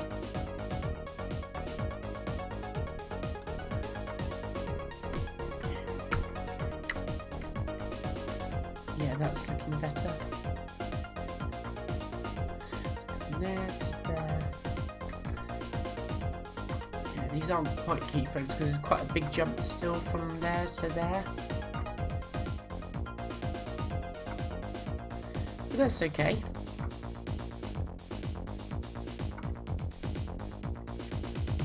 But that's moving okay now, actually, and it's going too quickly there because there's no in between frames. And I wonder, just slow it down a little bit, just to 6 frames a second.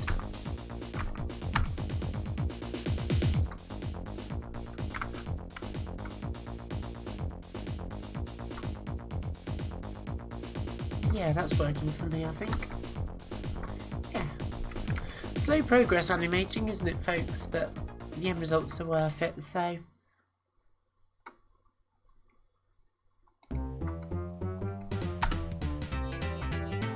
There we go.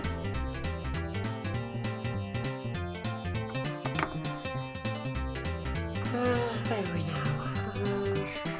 The time.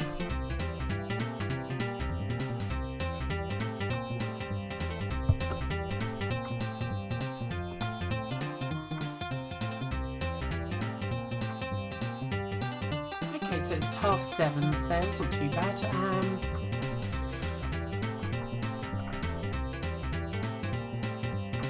We'll go for about another half an hour doing this bit, and then maybe we'll play some Yo-Joe and Amiga. pretty late platformer for the Amiga, but pretty good.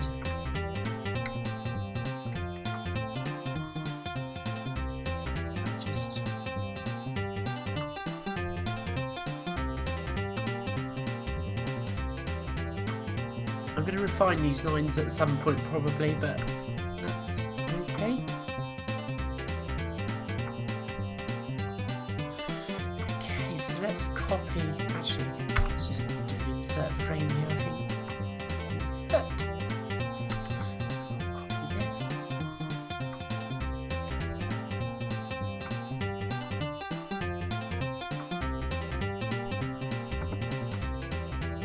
Right, now we need to close the gap between these two frames.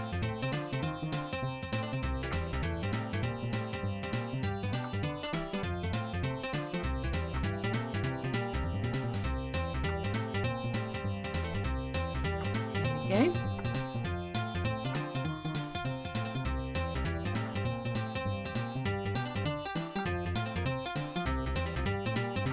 Yeah, the idea with this is that eventually we're going to end up with a full-blown animated short, almost like a bit of an animated demo, I suppose, really.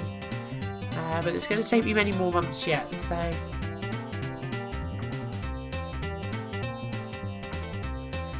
But the end result will be worth it, so...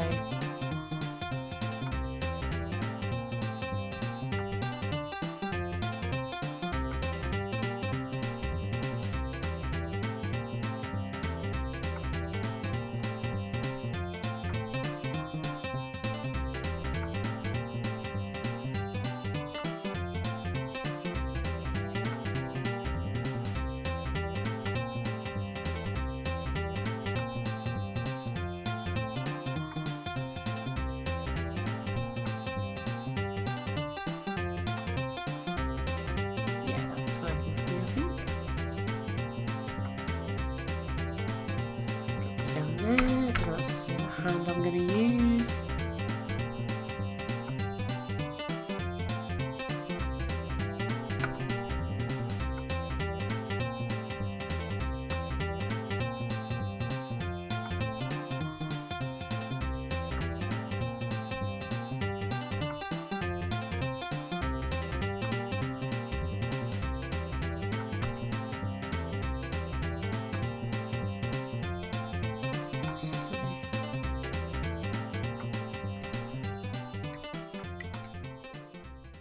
Again, I'm keeping a bit of an eye on where I've come from and to. What I might do is just move that in, just reuse that a little bit.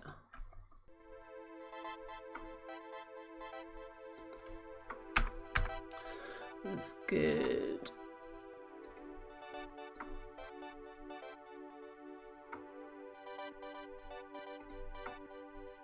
There we are. Get rid of this.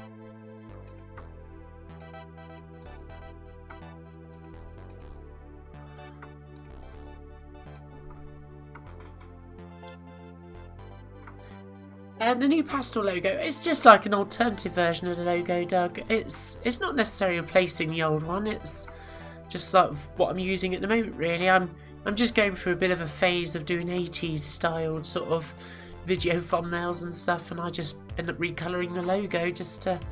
But yeah, it does look good, doesn't it? Possibly it might end up just replacing it full time, but the P will be staying, so because it's a bit of a callback to the power up in Bomb Jack, the little P icons, if you remember those, which is where the P actually comes from. So, well, I didn't take it from the game. I just obviously I created a graphic from scratch in Photoshop. Yeah, it's a little callback to Bomb Jack, actually, my logo.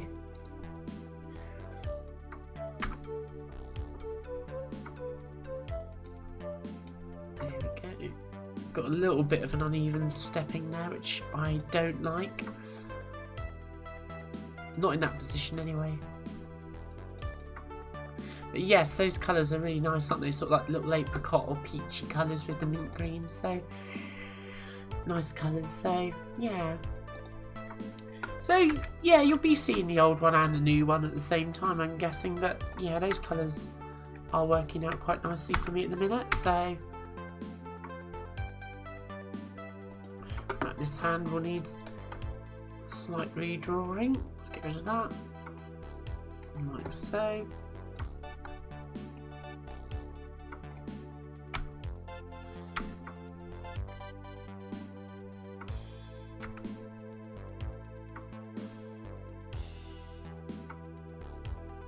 Yeah, I think that's about right.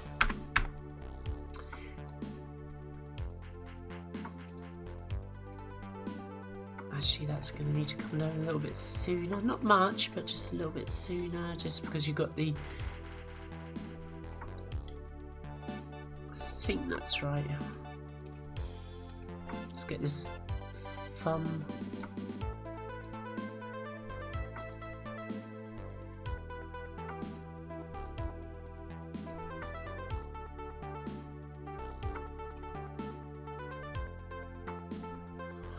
Drawn in, so my favourites, hands again, but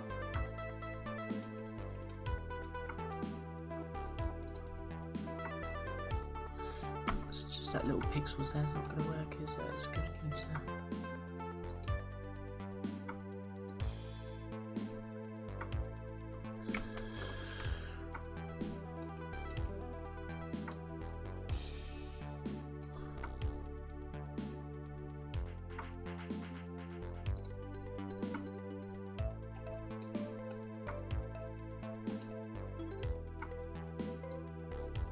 Maybe we can go across like so. Yeah.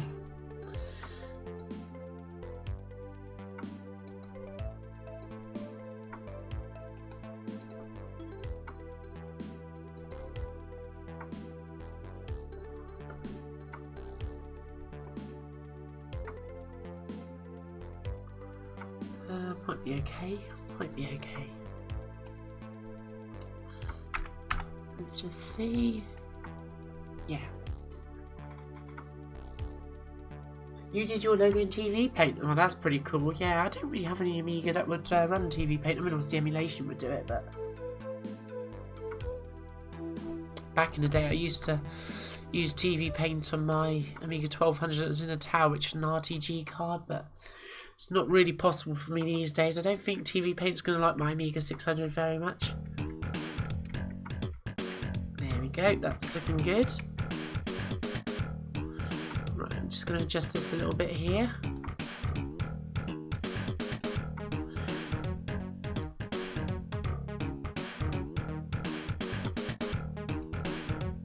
Now, there we go. Yeah,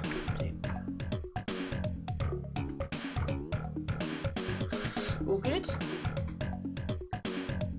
Oh, thanks. Yeah, looking. Oh, good. I'm glad the 80s look is coming through. So, well, don't want to say too much, but I am a child of the 80s, so it's a look that suits my eyes. So, it's hard for me to explain it, but I'm sure if any of us remembers, there was. I think you can still get them, but they're like little candy alphabet shapes.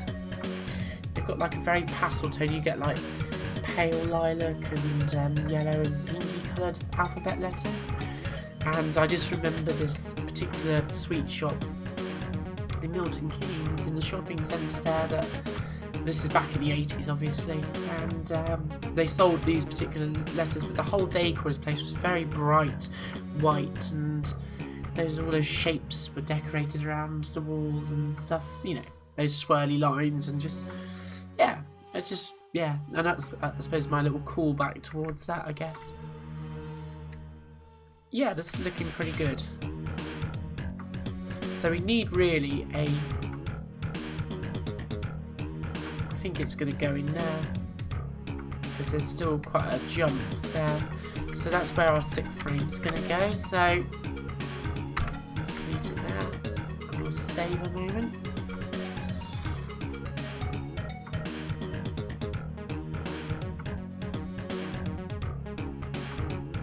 Noah's PC review show. I had an old channel with the same name as name most likely before yours. Probably, yeah. No, I only used this channel name last year, so... Just because my name's Vicky, and it seemed to make sense as I'm a pixel artist to use that, really. No other reason, but good to see you, so... Yeah, I've only been going for a year or so. Although I've been doing pixel art since the mid-90s, so...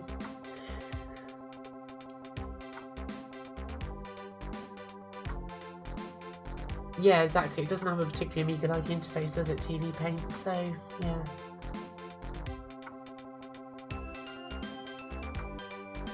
Cool, so let's just save this again.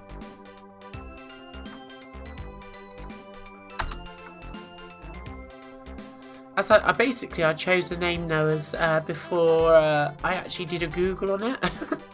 I wish I had, because there are some other people using the Pixel Vixen name that are using it for other kinds of stuff. But never mind, So I think it all stems from back in the day when I used to be a club DJ, that my DJ name was Pixel Vixen, DJ Vixen. So I just thought I'd reuse that moniker, really. So that's where we're going to put the in-between step. Okay, so let's copy this.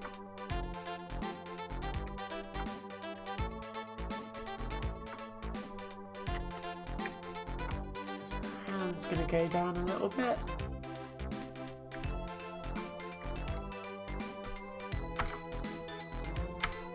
There's a hand there.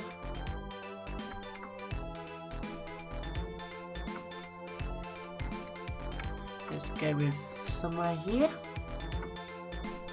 It's roughly in the middle. We can adjust that as we've been doing all the time.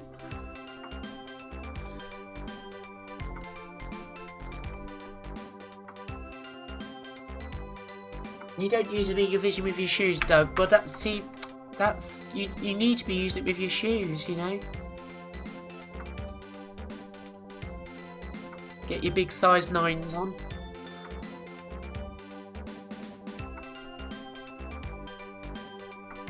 I don't wear a size 9.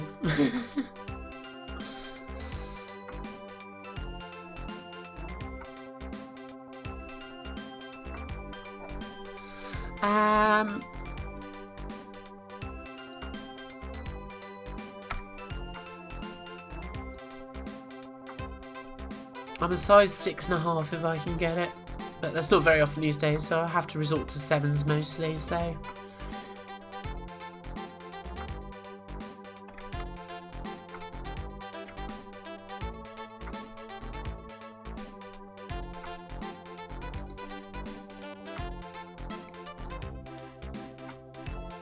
Let's come down here like so.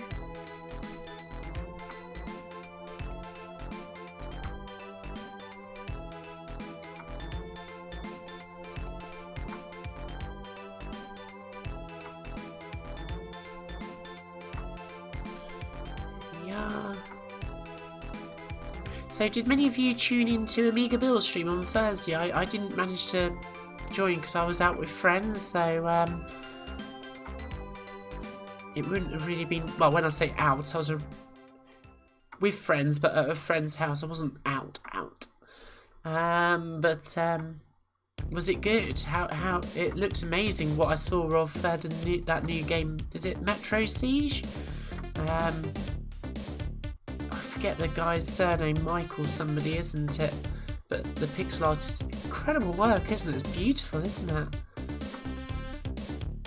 Really looking forward to that. I'm not really that much into my brawler games, although I am quite into my one-on-one fighting games, which is a bit unusual, really, seeing as I'm pretty much abhor any kinds of violence, but on video games I seem to be okay with it. But what I saw of, I think it's Metro Siege, looked amazing. I'm actually going to try and catch up with the stream tomorrow when I'm doing a bit of work. Just because I'd love to hear what, I think it's Michael who's the pixel artist's name on that particular game. He's a pro, unlike me. I'm just an enthusiast. But it just looks incredible what they've done really. So, hey there, Darcy, how you doing? Thanks for the Vangelis track earlier on. Do love a bit of Vangelis though. Always good to have music shared in my Twitter. I really enjoy that kind of material. So, thank you very much. Hope you're doing well. Amiga build stream was great, yeah.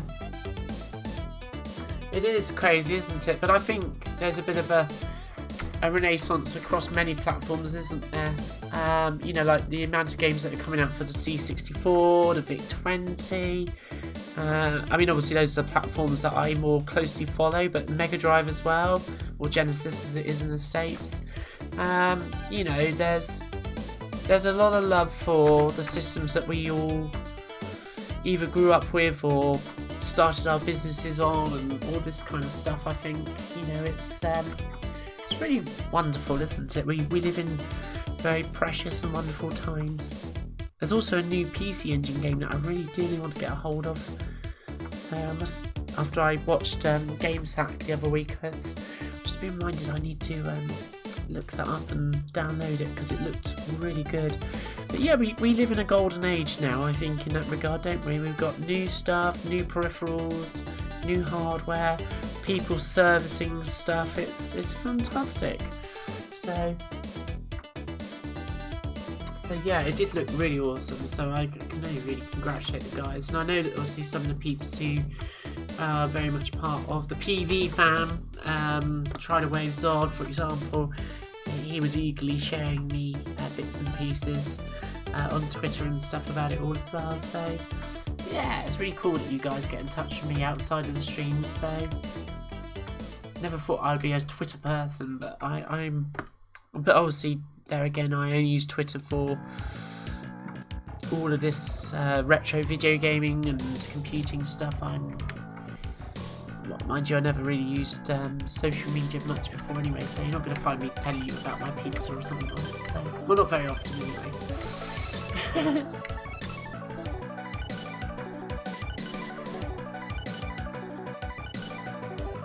Okay, I think with that, it looks a little bit unusual, almost like a dismembered limb, particularly where the frames before disappear, but or the actual torso. But I think the only one that I'm not so sure about is this one here, the way that this arm is bending down here.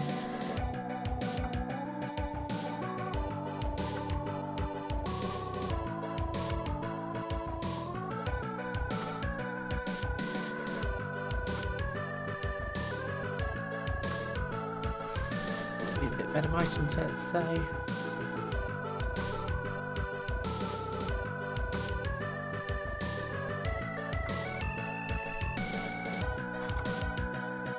you're doing the running on the treadmill and thought that the best way to motivate you was to watch me.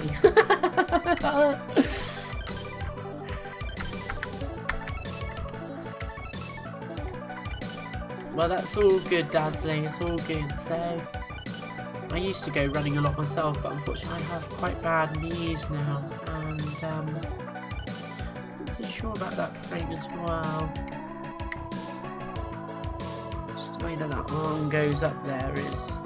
it's good into that frame. It's almost like it's like the arm's not in a natural position there. That's what I'm worried about there. I think that'd be quite easily fixed though.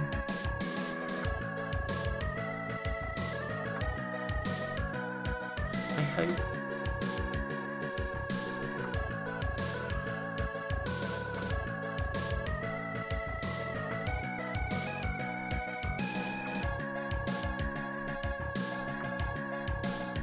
Like so.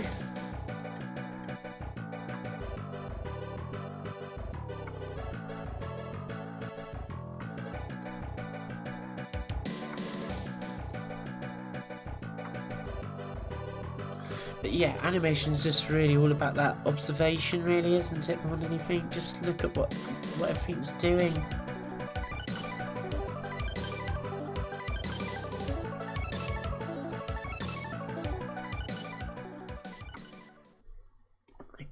think.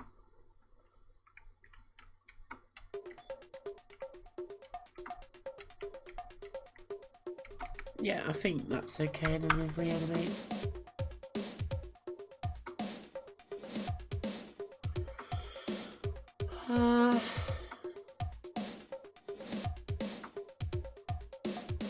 Yeah, because obviously there's nothing, it's just looping at the moment, so it's going to look a bit strange towards the end now, but I think that's about right.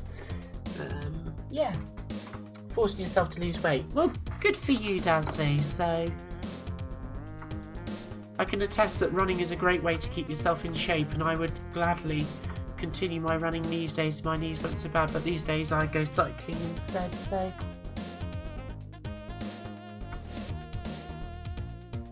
Yeah, definitely, Doug. That's absolutely it, isn't it? The ability to use like things. I'm gonna have to switch a light on here, but things like this, compact flash adapters, you know, mass storage like that is a game changer, isn't it? So, although with the new Checkmate 1500, which I'm going to show you very shortly, I'm going to do a little bit on the Checkmate before we get the games out. Oops, keep on pressing help instead of delete. Has been a real game changer, although I was doing a bit of sneaking it with the Checkmate earlier on, so it was a cheeker mate, but yeah, I think that's about right for the arm there. You'll be glad to know that generally this animation doesn't take as long when I'm not streaming. It's just the sheer fact. Oh, have I deleted a cell that I didn't want to there? I think I've just deleted the cell, but I've saved, so it's okay. That's the other thing, you just got to be careful with Disney Animation Studios. It's very easy just to delete a frame, which is great, but if you're wanging the keys around like I was there, it's very easy just to delete a frame and then you think, ah, all that hard work's gone. So yeah, that's looking fairly good actually, so which will go in nicely with the rest of the obviously the graphic that you've seen a few times this stream. So oops, not there. There we go.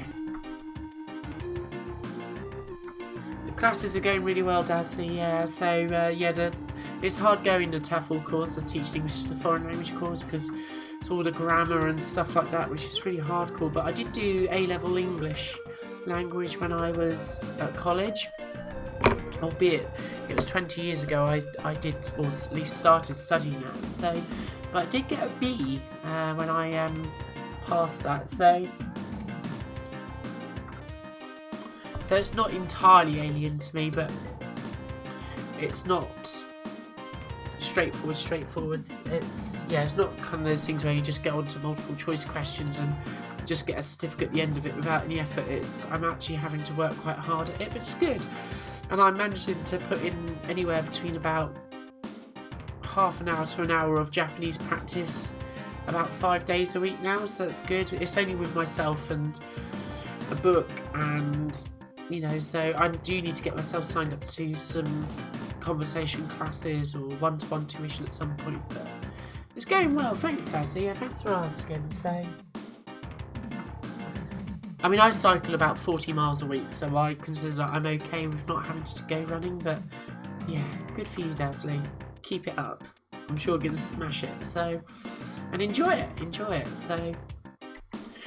so yeah, so that's pretty much where I'm going to leave the animation tonight, folks. It might have not been like what you thought would be, like, I'm going to animate a whole Tom and Jerry cartoon, but, you know, pixel art animation is a slow, methodical process, just like any animation. But yeah, I think where this is looking a bit weird is the fact that the position of the shirt is not changing between this and this frame here. So it almost looks like the arm is bulging, so which is completely wrong. So probably what will end up happening here is relatively simple. Actually, it's bugging me actually, so I'm going to fix that. Don't want to insert a frame.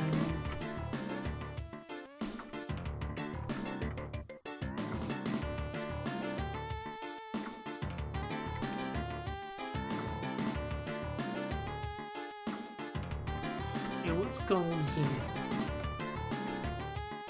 Oh, I stamped the brush down somehow accidentally. Let's try again. I don't remember clicking the mouse button down, but it clearly snapped it down somehow.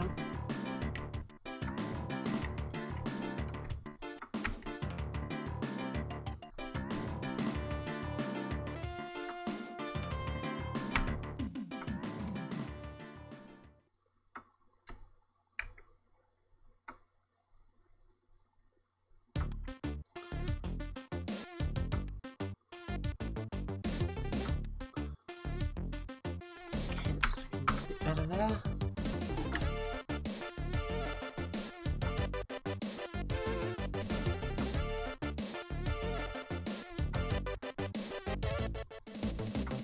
Let's get some of this here.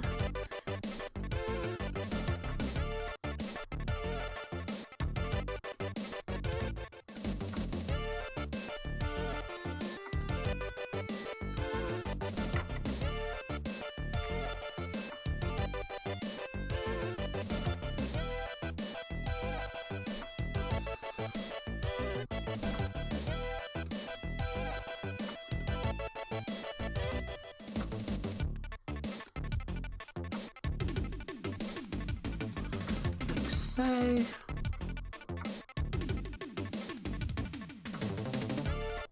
yeah, that's the thing with losing weight, you just don't realise how much it's, well, quite literally been weighing you down over the years, isn't it? Not that I've ever been, in any stretch of imagination, bigger, but I did once creep up to just over 11 stone, so it's about 140 pounds. Which was still a healthy weight for my height, which is about 5'7". But yeah, it wasn't great, to be honest with you. And then I started being more active, and I've managed to keep my weight pretty much at about 10 stone free. So that's about what's that in pounds? That's 140 was 14. 126. Roughly about 130 pounds or so, isn't it? So 129. I'm probably, let's say 130 and be done with it. So, and that's a pretty good weight for me, really. So.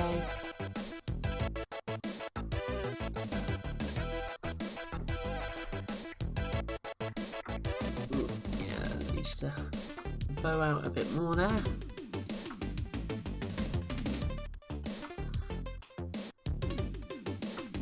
So.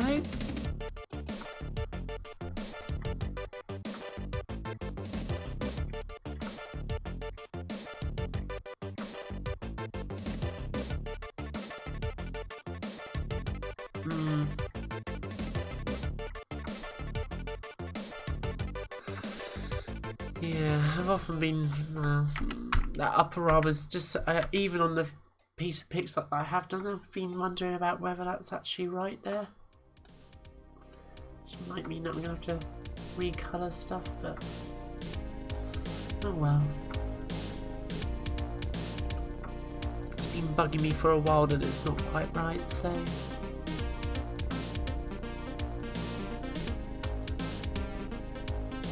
Let's go with there.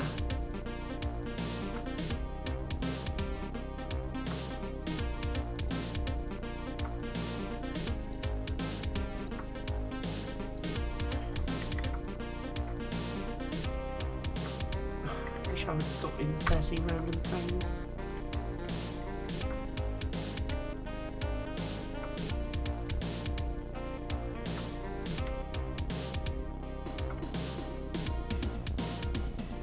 I think maybe this is where I'm going to have to recolour quite a bit, actually, isn't it? This was causing problems when I live streamed this. Getting this bit right.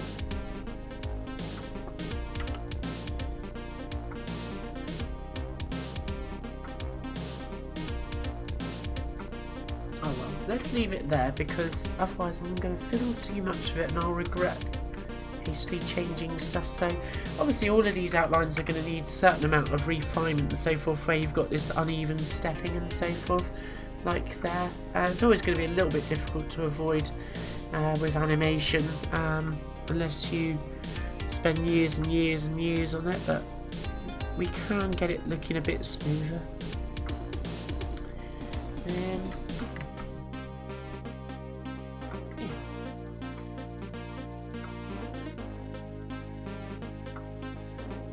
Taller than 5'7"? No, I'm only about 5'7", Doug. So no. Maybe it's because I'm wearing my trainers that add about an inch or so on me. If anything, I feel like I'm shrinking sometimes. I'm roughly halfway between. Well, my mum's 5'6", and my dad's about 5'10", so I'm almost in the middle.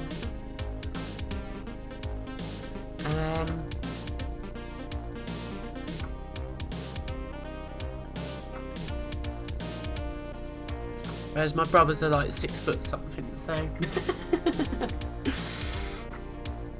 so I get an extra strain talking to them.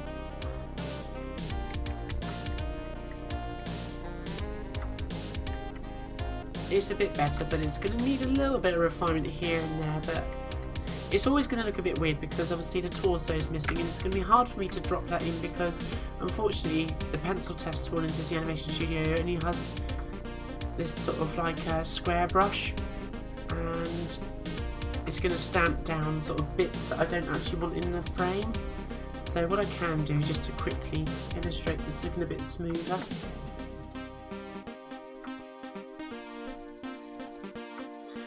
but essentially what you should see is that this is very much an iterative process. This is when you feel like you're not getting very far with it very quickly.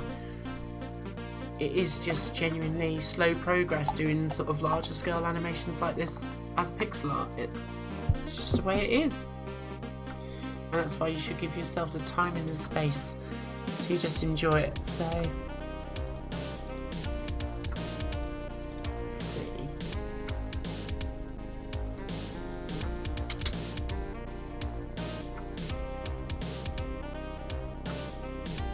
That'll do there.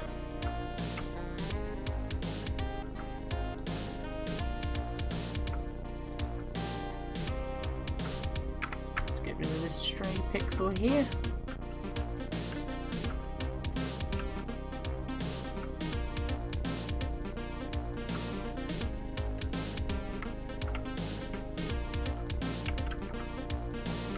So you can see there that it's somewhat better, but it's that arm there. Now I'm looking at it, I can see where this is not looking natural at all here. Yeah, that needs changing.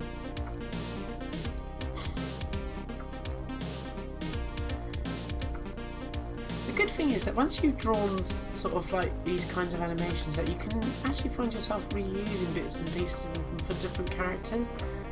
So this is taking quite a while because obviously this is the very first time that I've done this sort of particular sequence of animation, but I'll be able to save this as an outline and reuse this in the future for other characters, which will speed up the process.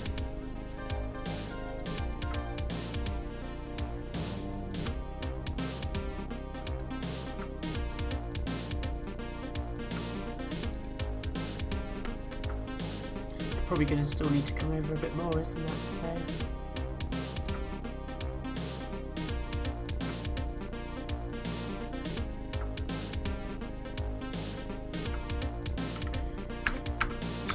I shouldn't really be dicing up these frames without looking at the reference cells at all, but what the heck.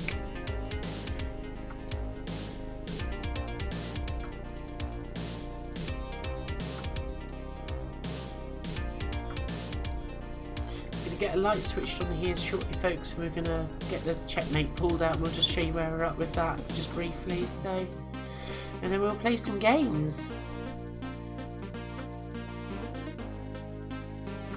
I'm getting a bit of eye strain actually looking at this now in the dark. The sun has gone in at last. Yeah, this is going to need a bit of refinement because the way that that underarm is moving is just not natural at the moment. So,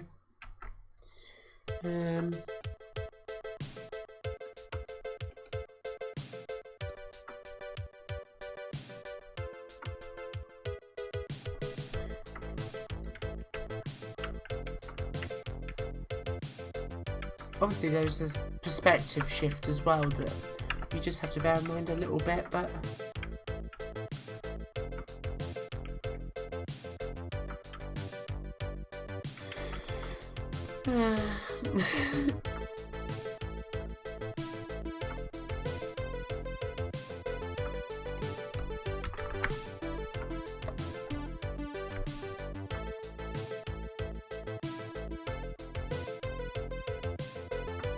yeah, it will need a bit of refinement, but that's okay. So, hey Graham, how you doing? So, glad you're well. So,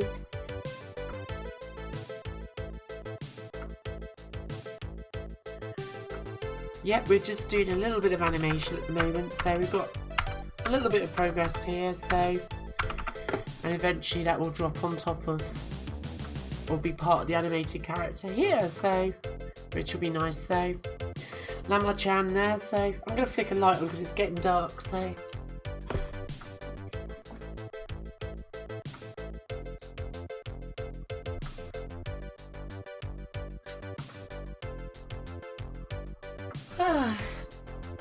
Amazing progress on Rygar, by the way, Graham. It's looking awesome.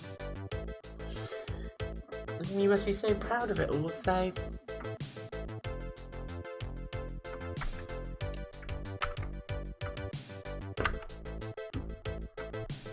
Realised we've got fireworks outside, so I've had my headphones on.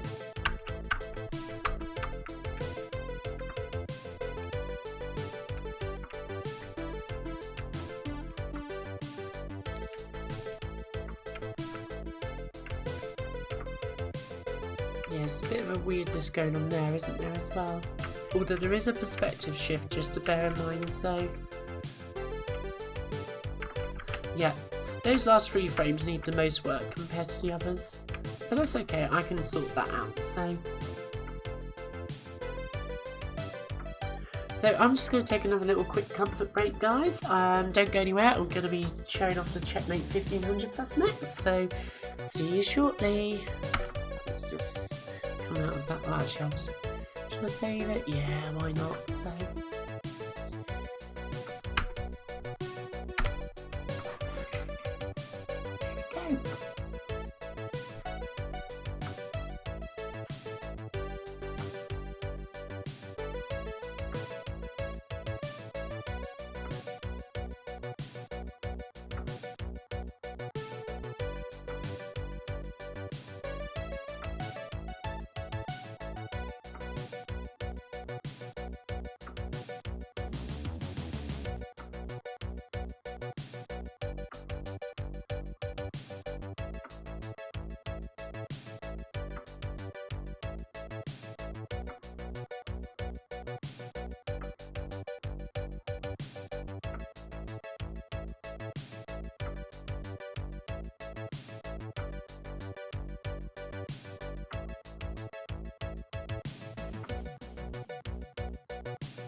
It's heavy, folks.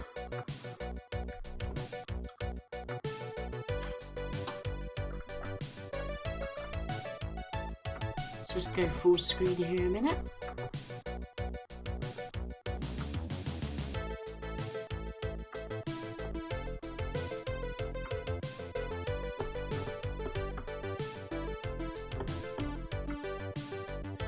There we are. Right, so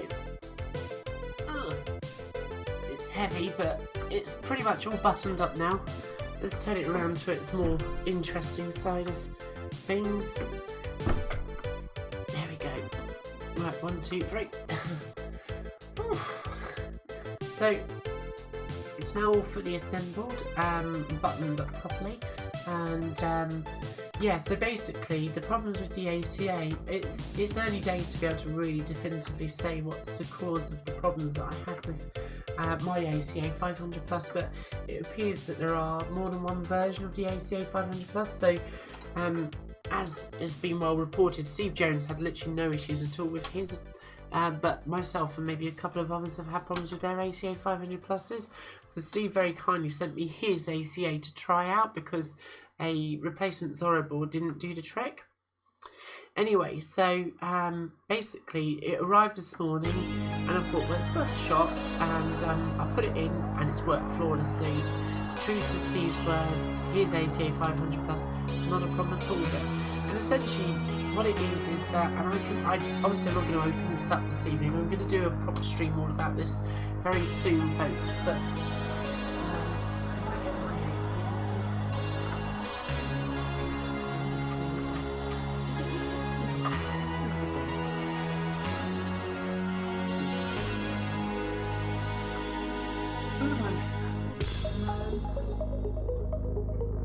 somewhere around here is an ACA 500 plus card. I can't figure out where. Oh, I know that.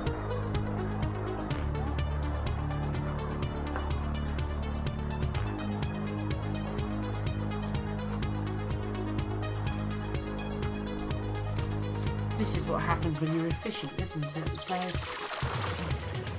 which is most unlikely, but basically, if I show you what my ACA 500 plus looks like, it's quite a recent one from last year, but there are actually differences between like versions of it, I guess. Now whether they're the source of the issue, I don't know, but they are different. So this is my ACA 500 plus, as I say. So this is the one that I was having problems with. Works absolutely fine directly plugged into Amiga 500 plus or Amiga 500, but just has problems once it's actually in the ACA adapter. So big difference really is the 68,000 CPU, which is here. I don't know if I can get this to focus. Very doubtful. This web camera never focuses on anything, so. But basically that's it up there. It's a tiny little thing. So whereas the one that's on the card that Steve sent me, his card, it has an older style 68,000, a bit like the one that you're actually seeing in the Amiga 600. It's a 68HC000. So it's like the sort of PLCC package version, I suppose. CMOS, I guess, rather than, I think the older Texas Cockroach ones were HMOS based CPUs, but essentially anyway, that's the big difference. And also the revision on the board is different as well. So this one says September 2018. The one that Steve sent me has I think May 2016 on it, so a couple of years difference between them. So whether that's part of the issue, who knows, but it was just a very visible difference between the cards, that was all. So because the firmware is otherwise identical, so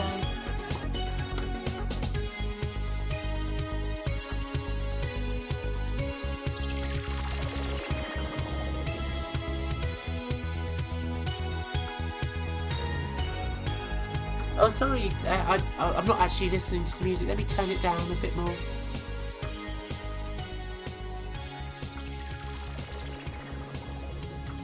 Oh, sorry, it's because I'm playing from YouTube, everybody, and it's obviously gone on to the next track without asking me, so sorry about that. Do you want me to recap, folks?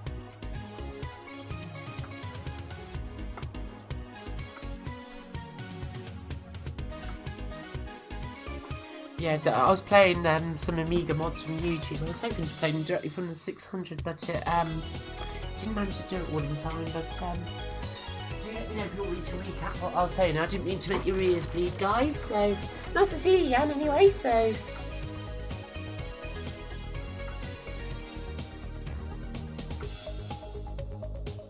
yeah, I'm not actually listening to music, guys, because otherwise it will reverberate through the microphone and everything. So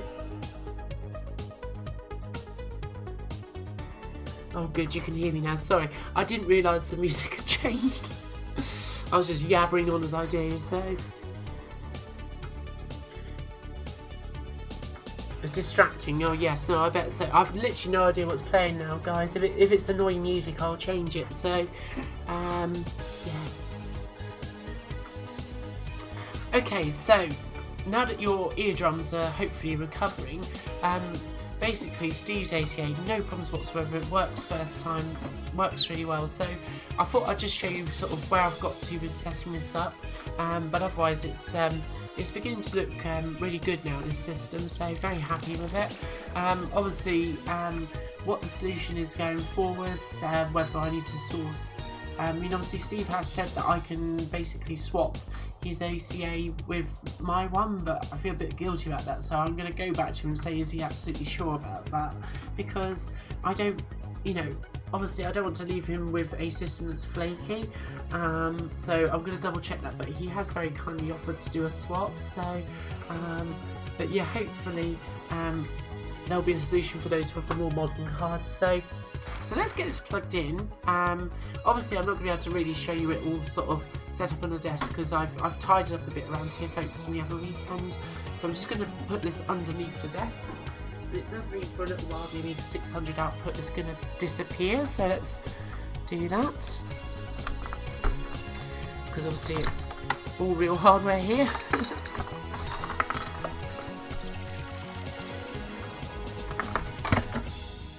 Right, so let's get that plugged in there.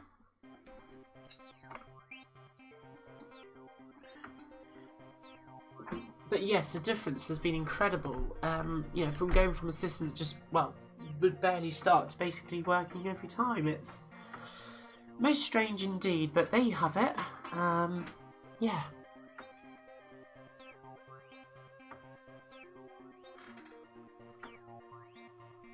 And I just need a power cable and a keyboard. That'd be nice, wouldn't it? So.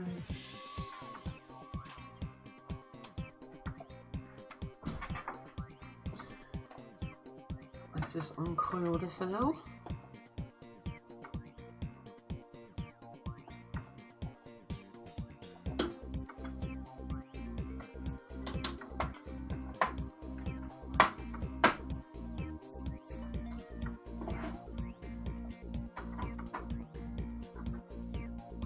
So this will be coming along with me next weekend at Swag anyway, so that'll be good. There we are, that goes in like so.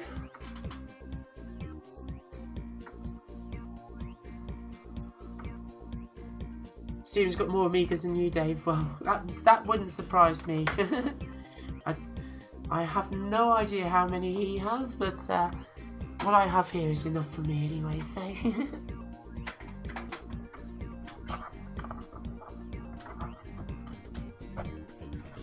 I can only actually work on one of them at a time anyway, so... That goes in there like so. Okay, right. Ready to power on, I think. As I say, I will be doing a proper stream with the Checkmate. Yeah.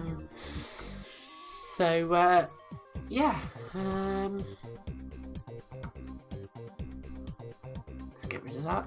There we go. Right, should be able to switch on. Hopefully it all works still. Yep, looks like it. So, no awful error messages and all the rest of it. So, you have a new one like me, yeah. I think a lot of people do, but I know I've just got two of the newer ones, and neither one I could get working reliably. As you saw there, first power on worked, so I can reboot and it will still work. Like so. So that's all good stuff. Let me just remove this floppy disk from here actually. I was playing a bit of Apidia earlier on, so right, so let's start off with booting into 3.1, so let's do that.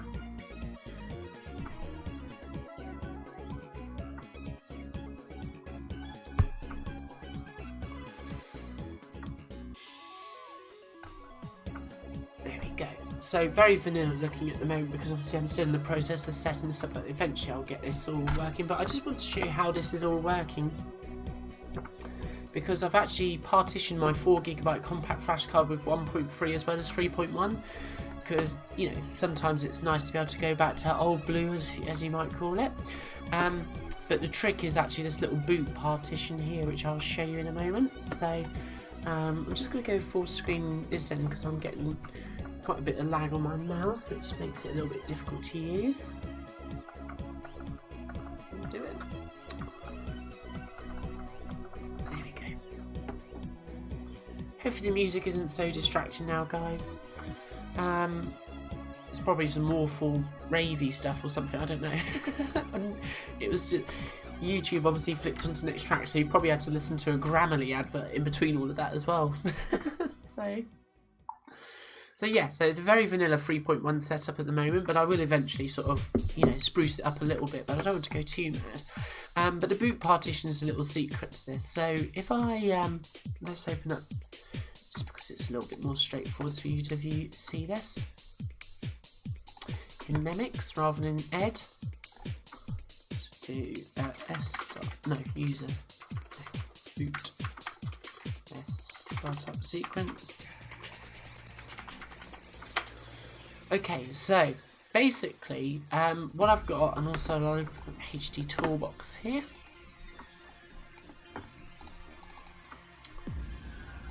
There it is. Okay, so what I've got is a number of partitions, a very tiny just under 1 megabyte boot drive, which is here. And then, oh, hang on, wrong Amiga keyboard. That was my Amiga 600 I tapped there.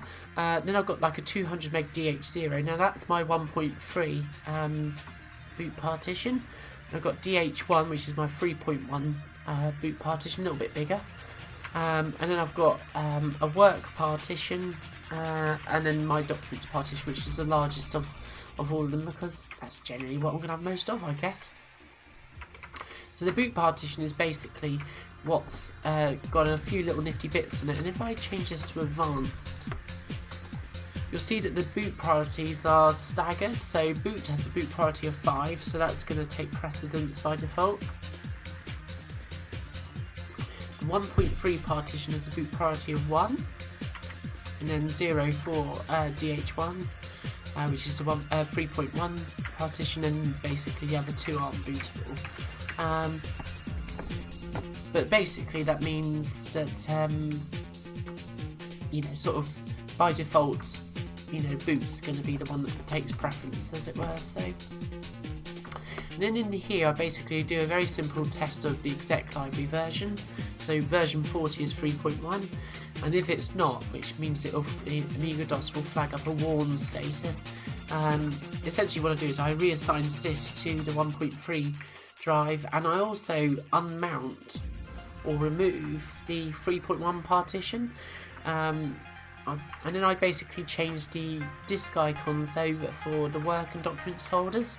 So basically I've got work and documents shared between 1.3 and 3.1, but I didn't want them to have like icons that, you know, weren't in keeping.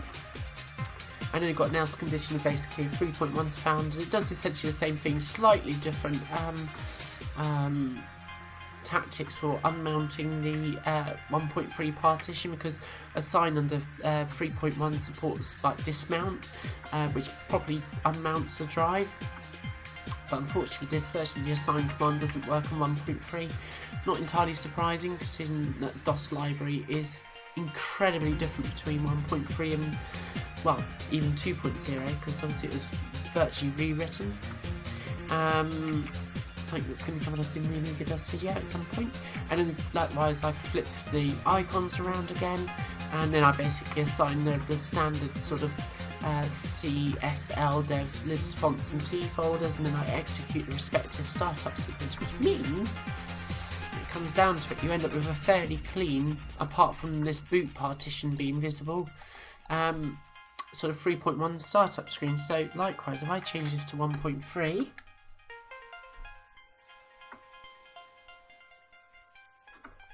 let's go to F2, so let's change to 1.31. You'll see that it seamlessly boots into a 1.3 base operating system,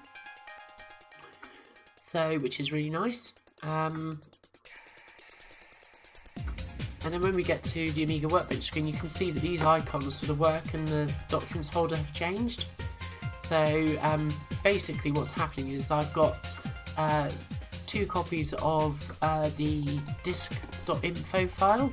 So if I go into, say, CD work and do diars, yes, it does support that 1.3. You can see I've got 2 folders here called 1.3 icons and 3.1 icons.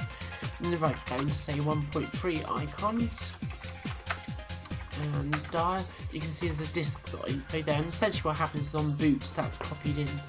And yeah, it means that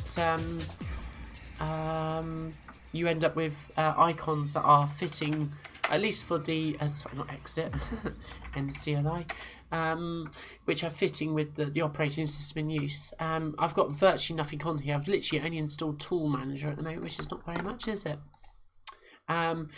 I've also, actually I did have that open, didn't I? If I go to the system folder here, I do have sysinfo. So I just run this. I think I'm running this at about 28 megahertz. I think that's plenty for what I need. Oh, it's saying 35 there. I don't know how that's possible because there isn't a 35 megahertz option, but I'm pretty sure it's running at 28. So, thanks, Citizen. Yes, it is a little clever trick. It was an idea that I had one evening when I was thinking about how I'm going to solve this problem, and I thought, oh, I wonder if that would work, because I haven't done Amiga-DOS scripting for about 20 odd years. I used to do it all the time. And I thought, that could probably work, but my only question was, can you reassign sys? And I thought, well, there's no reason not to. So then the next morning I googled it, and then a post came up from, I think it was Jope, on the English Amiga board, and basically it was the same thing. And I assume it's his answer to that question was to reassign sys. And I thought, well, if Jope's saying it works, then I will give it a go. And basically I wrote the script, and lo and behold, it did work absolutely fine. So it's a really nice solution. So yeah, I was an Amiga-DOS junkie back in the day, so which is why I'm going to do basically 2 videos, all about, one, the history of Amiga OS up to 3.1 and including. In fact, actually, I'm going to very briefly touch upon Commodore Amiga's unreleased 3.2. There's very little information about 3.2 out there, but that's essentially version 41. And that was basically going to be the Japanese localized version of Amiga OS, but it was never really progressed very far. So, but I will be going up to basically that period, because whilst I was still using the Amigas in the Amiga OS 3.5 era in the late 90s and so forth, I never actually used 3.5, and I don't really know enough about it, or 3.9 for that matter, and I certainly don't know nearly anything about 4.0 and all of those releases. So I'm going to do about the history of Amiga OS right from the beginning up to the end of the Commodore Amiga days, and then I'm basically going to go into sort of, actually, yes, it's a bit outdated now, of course, but it's a blooming good operating system, and I'll be going on about all the really neat tricks that Amiga-DOS has in it, so, and Amiga OS for that matter. So yeah, it all works very nicely. I think I've got a disc here with Pro Vector on. Where did I put it?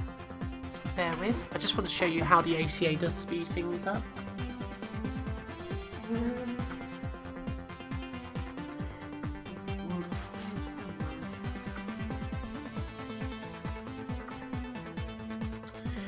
Oh, here we go. That's it. Let's pop that in the drive. I've also cleaned up the floppy drive, so basically that seems to be working reasonably reliably now, actually. When I say reasonably, it's working fine, but obviously it needs more bedding in. So this is just loading off the disk at the minute, so it does need a little bit of, I mean, maybe I could just install this whilst we're here, so let's do that. So, not RAM disk. It's quite interesting, actually, how different. I'm obviously running in a 640 by 200 resolution here. I can't quite work out what's causing this, but basically I think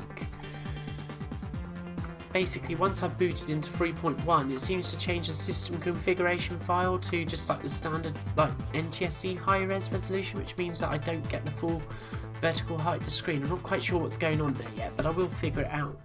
But it's quite interesting, the differences in like operations between the older Amiga DOS or Amiga OS 1 versus version 2 and 3. Like creating new folders, you have to have an empty folder. That's my Amiga 600's keyboard. I see an Amiga keyboard and I start typing at it. So Pro Vector.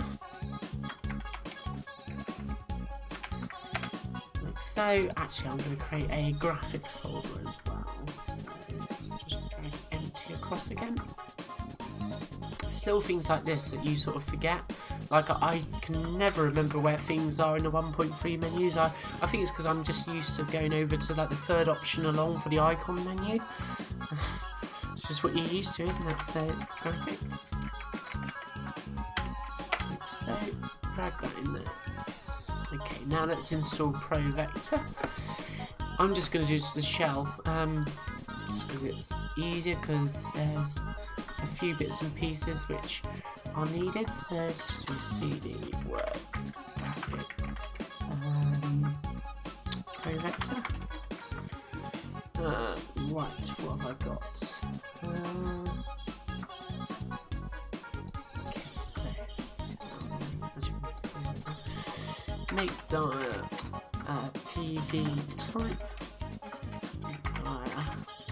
PV drivers. So Pro Vector is a vector arts graphics package. It's really good actually, and it runs on 1.3, which is nice. Okay, and let's just copy everything. So copy DF0 PV type everything to PV type. So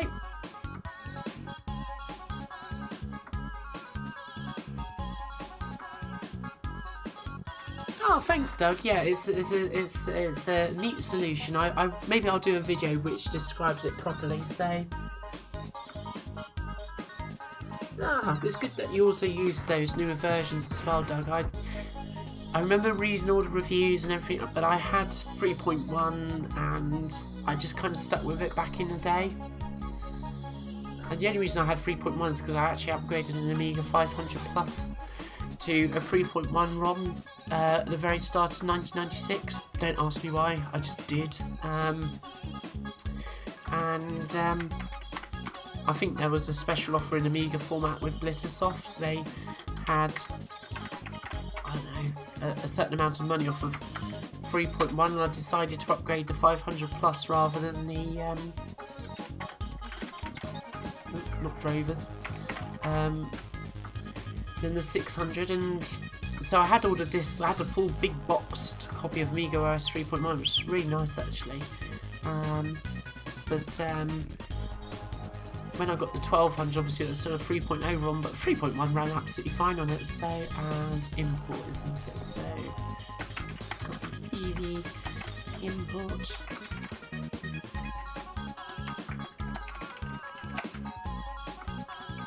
Is there nothing there? Is that right?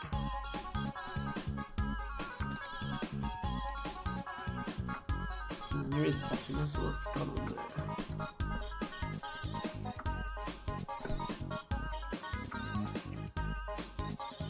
Oh, hang on. Whoops. Like so.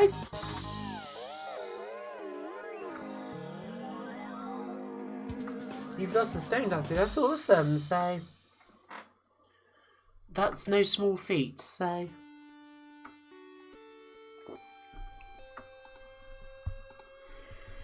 okay, so that's those major files. Now I already have the Amiga DOS replacement library, ARP library installed, so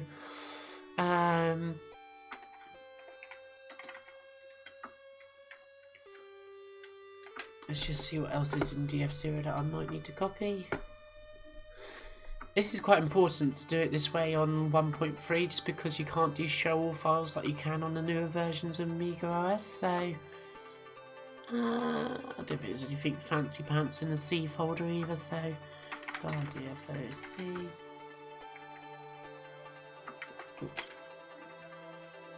Run. Oh, this was no, nothing lives is fairly Spartan. Art library, yeah, okay. So now I can just do copy the F0 Project. That should be all the remaining files. Now, can I just leave it at that? I seem to think on Amiga DOS 2.0 and higher, it would copy that into the current folder. There we go. Let's see if I can do something clever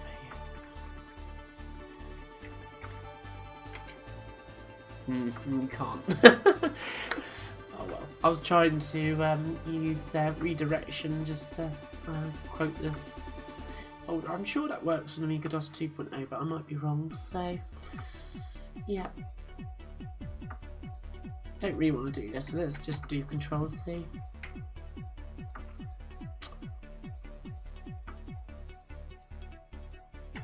Making a mess of this now.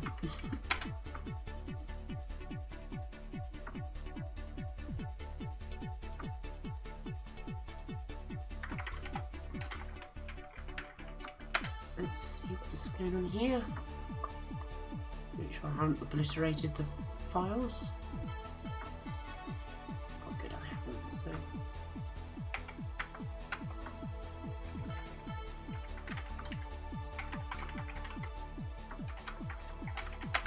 There we go.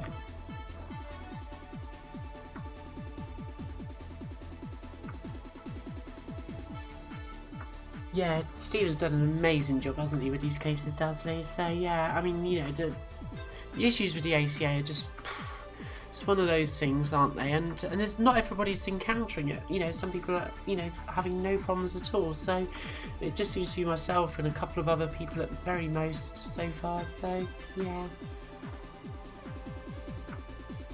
That'd be amazing, Doug. I'll definitely be in touch if you want to fill in about the 3.5/3.9 situation. That'd be very interesting. Thanks. I definitely would love to do a collaboration on that. So that'd be awesome. So because I don't know the inside track on that. Well, I know of them, but I've just never really used them. So okay, I think we're done now. Right. So now we should have ProVector installed. It's not usually that convoluted to do these things, but I just wanted to just do that right there and then, really, to be honest with you. No other special reason other than that, really, is there? So let's do these like this. Sorry, I'm a little bit OCD about my window position. I know it's a bit sad, but special snapshot. Oh, snapshot. Should have left the window open. It's one thing that does suck a bit about Amiga OS 1.3 is the way snapshotting icons is a bit weird, but never mind.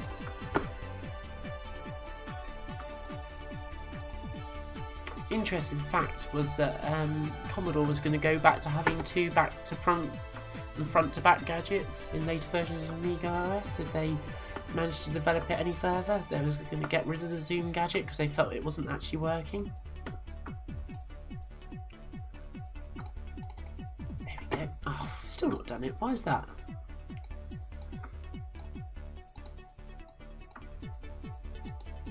Am I missing something here? Usually always works. Oh well. It's just me being OCD, isn't it? So, but anyway, regardless, ProVector works actually quite nicely. So let's just change the depth to that. I'll make it high res. Coordinates on, like so. So this works actually quite nice. You can tell that this is running in essentially NTSC sort of related heights, shall we say? But yeah, it's a really nice vector package, and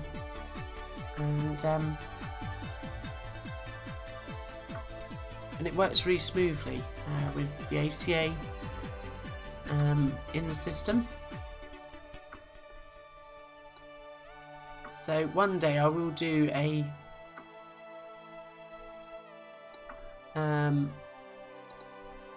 a video on vector arts on the Amiga. Oops, wrong keyboard. Let's start again. I have to say I'm a little bit more used to Draw Studio at the moment, which is really good actually, but ProVector was my go-to vector arts package back in the day.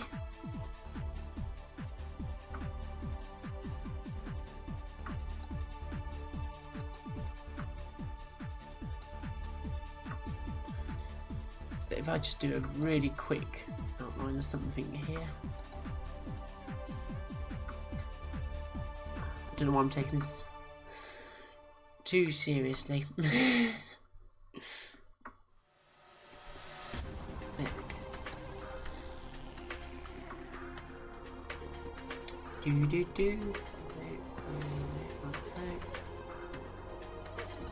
Right, that'll do for a shape to start with. Okay. My escape key doesn't work on this Amiga 500. Need to sort that out at some point. But essentially,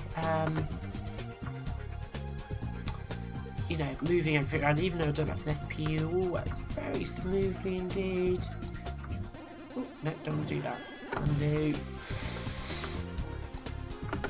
There you go. No, why are you not selecting the tool?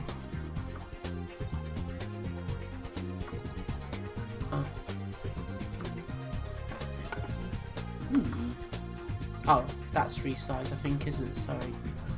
Getting it wrong. There you go. But everything works pretty smoothly. Much more smoothly than it would do on a stock 68,000.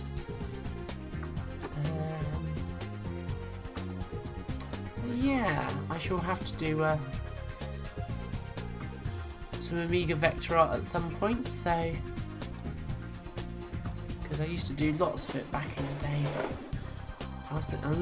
Draw Studio I'm getting on fine with, but yeah, it all works as you would imagine it would. But yeah, I used to spend quite a lot of time in ProVector back in the day, and yeah, I used to really enjoy it.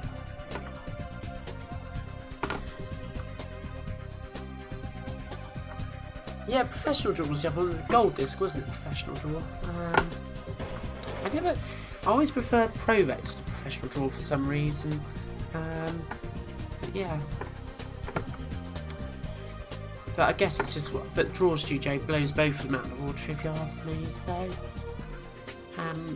right.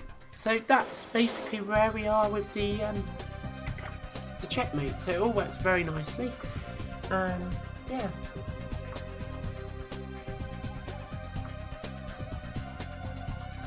Yeah, web design is my day job, Dazzly, so I wish it wasn't.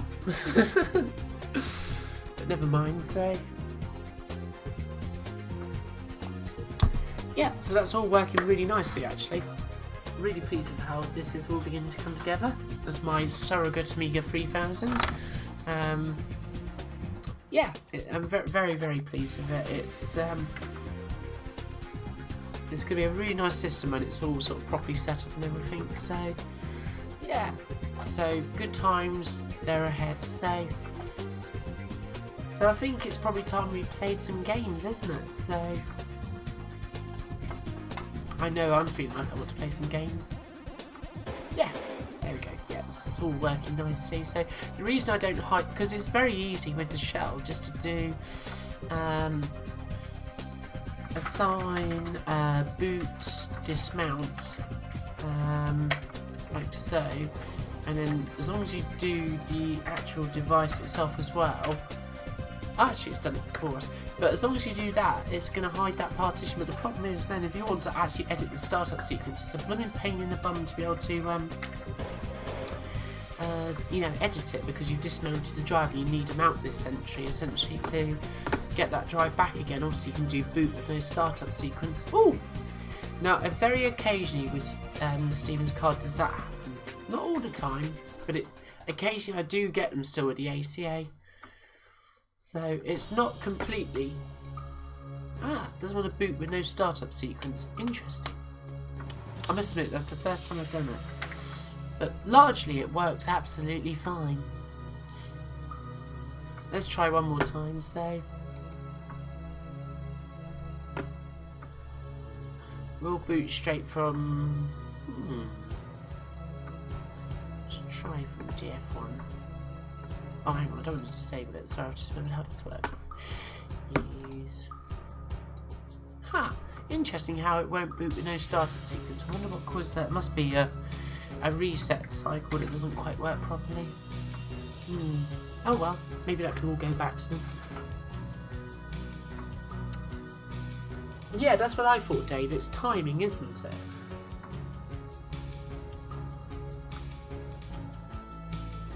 Yeah, my hunch was always that it was a timing issue with these cards. But I'm not a hardware guru in actually how it all works. I understand hardware and stuff and how generally the Amiga all hangs together and how all the the CPU cycles are used and all the rest of it. I understand all that stuff about the flip-flop between custom chip memory access and CPU access and all the rest of it when it comes to chip RAM, and I can understand all that, but when it comes to actually why timing like that caused an issue, but it must be sort of like a soft reset thing that's just blows it out of the water every time, doesn't it? So interesting.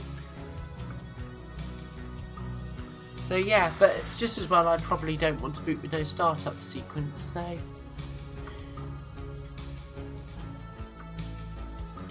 oh well, I'll feed this all back to the guys and who knows what they will do. I guess that must mean that Stephen's not a startup sequence tinkerer, because as this is his card, how would he have not noticed that? So yeah, so it's all working really nicely. So I'm just going to power this down again in a minute, guys. So I have no idea whether... Is the music any good? It might be bloody awful. It's just it's obviously playing something that's been on loop. But we're going to get some Yo-Jo up now. So, and that'll be a little bit more... interesting, hopefully, music-wise, because it's got some epic music as Yo-Jo. So there we go. Off it goes. We'll shortly plug that back into the Amiga. There we go.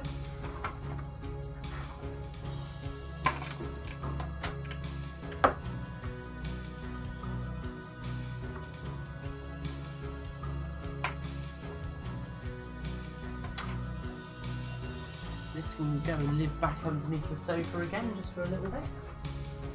It's not going to stay underneath there permanently. I can't bear the thought of looking at a computer underneath my sofa. Oh, it's heavy. A bit messy for my liking, but hey ho. There we are.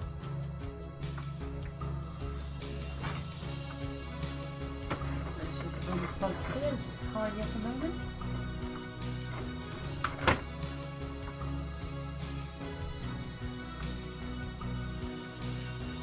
These are all tidied up a little bit so that it's not too messy in the morning. So I hope you're enjoying this evening's stream, guys. It's a bit of everything, really, isn't it? It's just kind of really what I do of a quiet evening like this. To be honest with you, it's all good fun as far as I'm concerned. So let's just put it back in. There it is. Let's get the RGB cable plugged back in.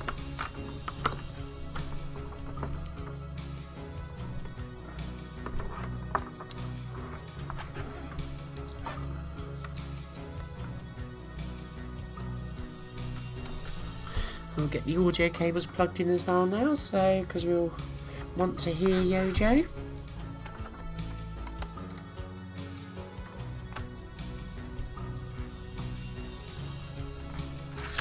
Stay. There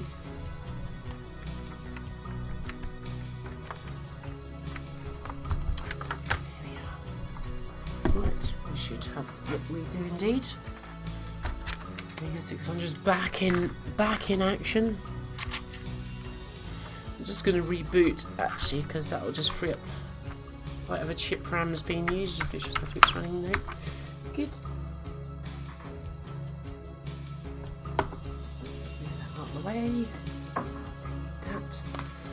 Right. So, Yo-Jo. So this was quite a late platformer for the Amiga. I think it came out about 93 or so, was it? Maybe 92.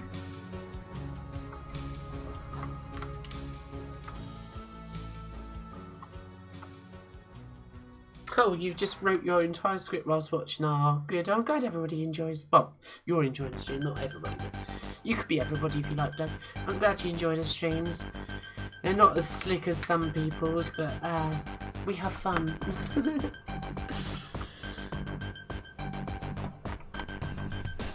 I'm just, yeah, I think about a month or two ago I posted about how sort of with Pixar, sometimes I come away from the streams and I just feel a bit bummed out that what I've demonstrated wasn't that great and all the rest of it, and then the next day I sit down and I do it to my, you know, just as I normally would, just Pixar by myself kind of thing, and it all comes together nicely, and I think, oh, why couldn't I have done that in the live stream?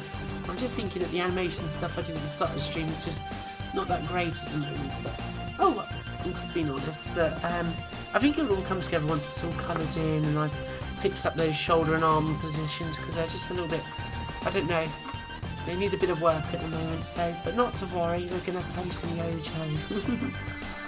So let's go full screen, let's turn off whatever the racket is that you're listening to at the moment. So let's just mute that. And let's get the Magewell audio on. So there might be a bit of a hum to start with. You're going to have to let me know the audio levels are good whilst we're playing this, because it's been a little while since I got the levels right for this. So there it is.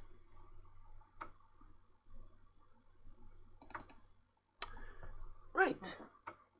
Hey, Arrow42, how you doing?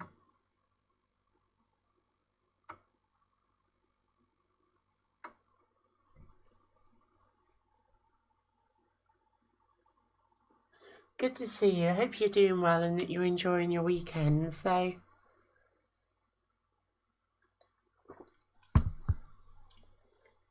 music levels are a bit high, as it feel. Well, hopefully, whatever that nonsense was that was playing through YouTube has now stopped. So we should have some good tunes from Yo-Jo. It's really annoying because I really love this music, but it means that I'm not going to be able to listen to it because obviously it's been. Well, hang on, how does this work? It's coming from the Amiga. Oh, I can listen to it. Awesome. No, I just realised. This is why I really love the little SCART adapter that I've got. It's such a cheap piece of hardware, but it does the job perfectly because it's actually got a little headphone splitter thing. Ah, excellent. Right, let me know if the audio levels are good for you guys. I'm keeping it real, Dazzy, am I? Oh, thank you. Yeah, well, I do YouTube because well, obviously I'm passionate about what I show you guys, whether it's on the Amiga or if it's on the PC Engine or Mega Drive or Super Nintendo or Commodore 64 or whatever it is. That's just what I do, really. If it ends up attracting an audience, it certainly has, because I've gone from basically having nobody follow me a year ago to now sort of over 500, which is amazing. So yeah, let me know the music levels are good, guys, and we'll get going. Oh, you got back from a quick vacation. Oh, nice, Doug. Sorted for next weekend. Interesting. Do tell.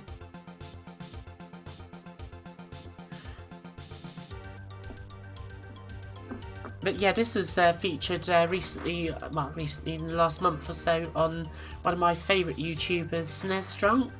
As I'm sure you guys know that I'm a big fan of the Super Nintendo, and basically he was pointing out some of the games that good games that you find in unexpected places, and he actually picked out 2 Amiga games, one of which was Yo-Jo, and the other one was he picked out 2 Amiga games. I can't remember what the first one was. But anyway, regardless, Yojo was one of his recommendations, and I remember playing this back in the day, and I thought, Yojo, of course! So I immediately got on the act of getting this downloaded, and yeah, it's really good. So, oh, Carnotaurus team, it absolutely chills. Music level's a bit low. Let's bring it up a bit. How's this, guys? The Amiga does output sound a little bit lower than it does from the Mac, it has to be said, so... Not that I plan on talking through the whole game, obviously, but it'd be good if you can...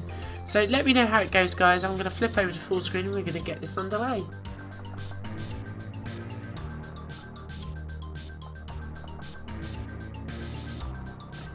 There we go. Thanks for the feedback. Phil, very much appreciated. So yes, this is a superb little game. So it's highly recommended as far as I'm concerned. So come move closer. Oh, those bats get a bit hidden though. So I didn't want to actually use that just yet. Thank you. Never mind.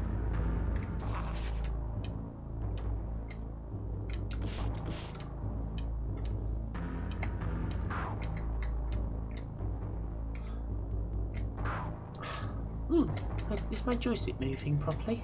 Yes, it is. It's just me being rubbish. Never blame your tools, folks. Never blame your tools. Just a little bit out of practice on this by the looks of it. I have almost completed this game, so this go the first time around might be a bit rubbish, but even if I do say so myself, I'm not too bad at this game.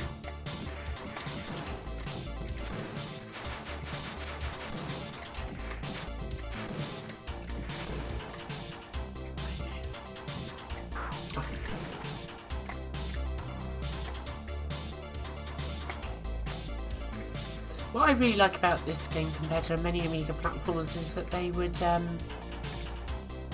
cut down on the overall quality of the game just to keep the frame rate up, which maybe some people would prefer that, but what I liked about this is it wasn't adverse to occasionally just slowing down on a slower system.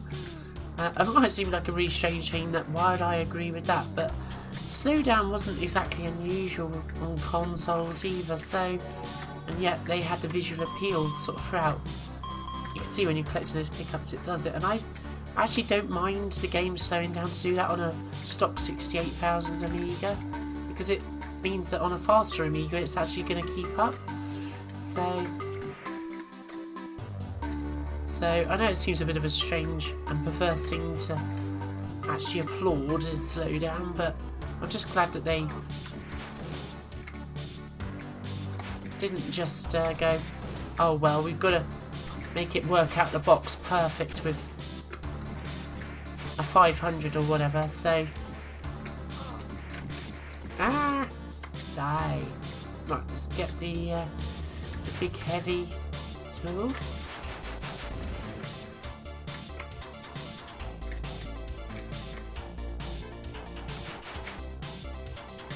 You can hear the slowdown just occasionally when the music just pauses that little bit.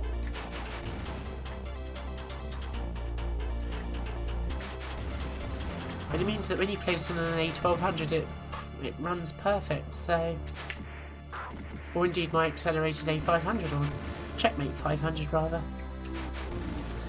Almost out of energy, so I'm going to try and stay alive. BG Styles.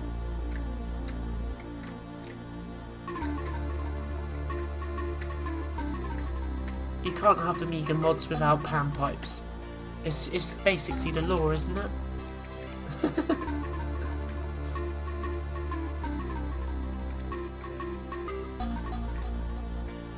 Should be some health pickups over here as well.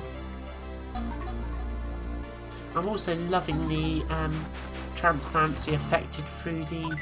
There we go. Through dithering. Love that effect.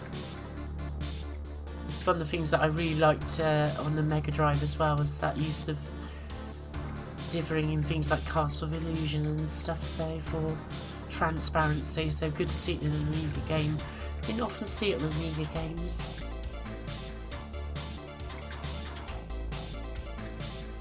And the art style in Yojo is awesome as well, so... little fishy ain't gonna get me. You have to pull down on the joystick and hit fire to change your weapons. Actually, for a one button joystick game, this has got really well thought through controls.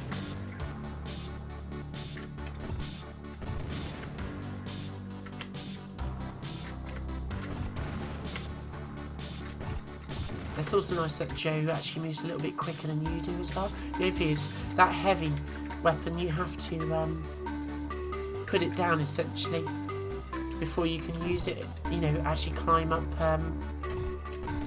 you know, sort of moments like that just a moment ago, and like here. So just get it back out again here.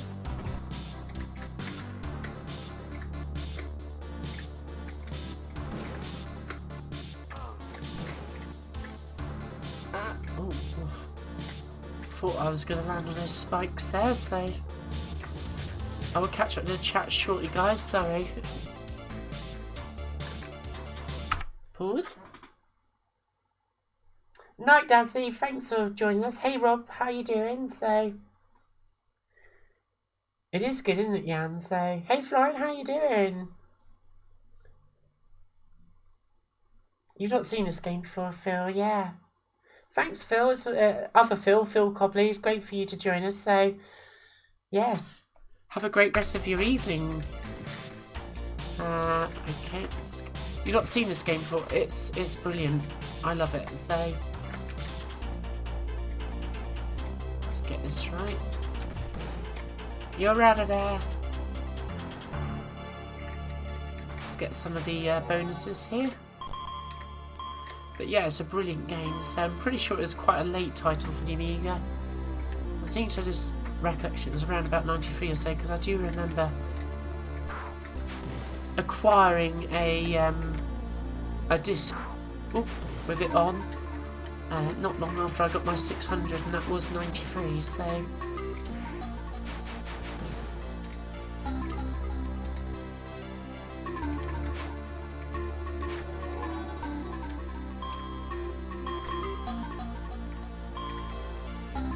But the other nice thing is that the levels are absolutely huge in this game as well, so... which I quite enjoy in a platformer personally. It's not everybody's cup of tea, but... I do quite like that, personally. Ah! But the music in this game is just astounding. Hopefully you can hear it alright now, guys.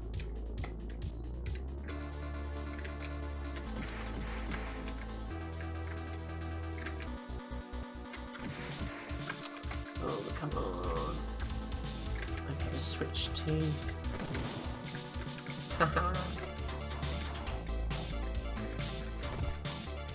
Oh, dead. Damn.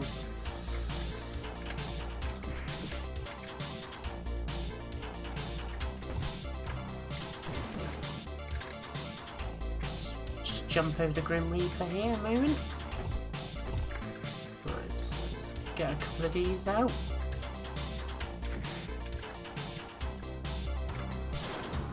Do the job nicely.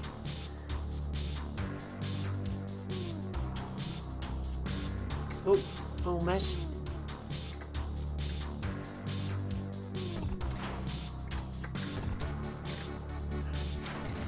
Yeah.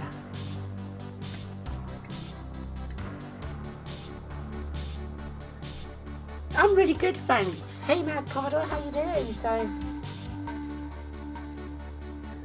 Yeah, parallax, yeah, but I think that's more of a limitation of ECS/OCS Amigas, isn't it, really? Because otherwise, unless you're going to leverage the CPU in some way, you're going to be a little bit stuck with ECS and OCS because it's like only 8 colours per playfield, isn't it? Otherwise, so which let's go under the shower. It's going to be a little bit restricting, so I can understand why they made that choice.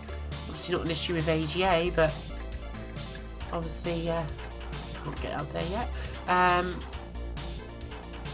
At the time, it was it came out. It was probably too limited of an audience to reap the benefits of AGA only. Although Aladdin came out at that time, so I suppose it could have been done. You know, AGA only game or AGA enhanced game, perhaps. Because then at least you'd have had 16 colours per playfield. So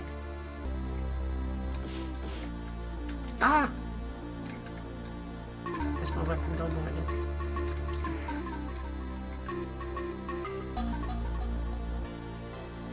Yes, indeed. Oh, well, hang on a minute.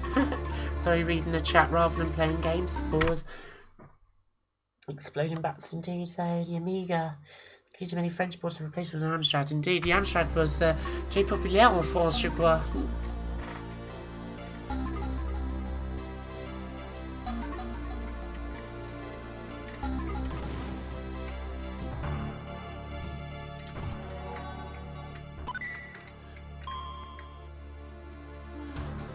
But yeah, Yojo is just a really good game, so if you've not played it, I highly recommend it.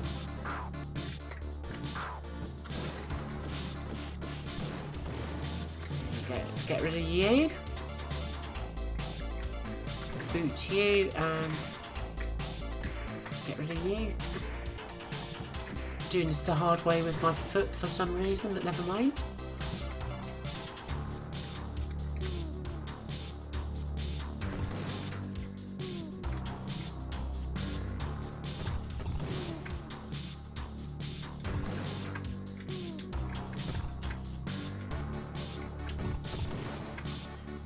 I like the characters in this game as well, they're pretty cool, so...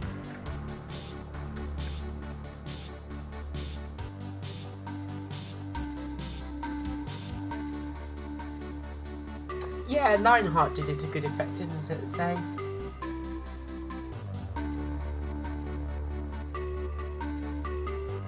You like pepperoni and Black Forest ham sandwiches, Citizen.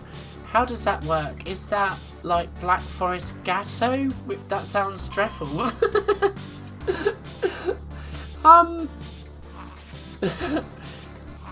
If it's literally Gatto and sandwich and ham, that's... How does that work?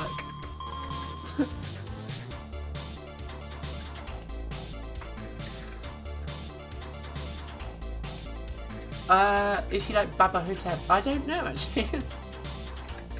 What is Baba Hotep? Sorry, I'm not entirely familiar with that.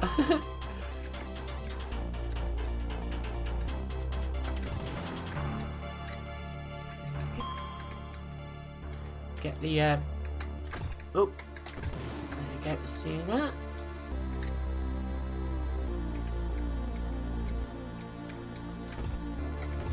There's a bat up there that always gets me if I'm not careful. Yeah.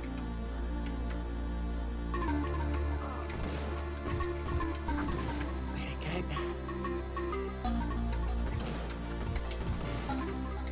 There we go. The only thing that you do have to be mindful in this game is that you do have to change weapons quite frequently. You just gotta think about it a little bit. Take your time. Bat hiding up there.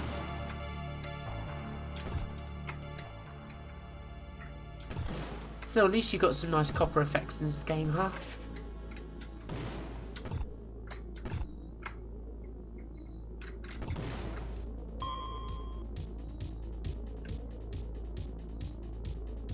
Oh, cured pork from Germany. Oh, okay. That makes sense. I was going to say Black Forest Gatto is something very different, at least over here in the UK, so... Sort of like a very 1970s style dessert, so...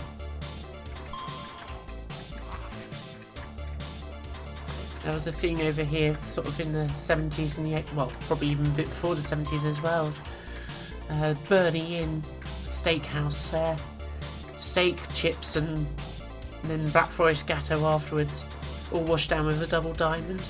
I was too young for that, obviously.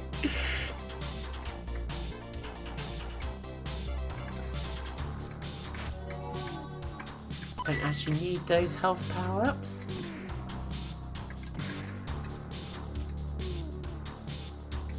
Get the shurikens.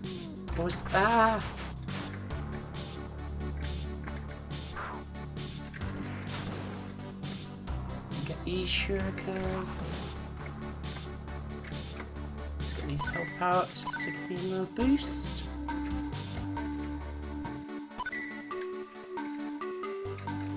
All good there. That's good.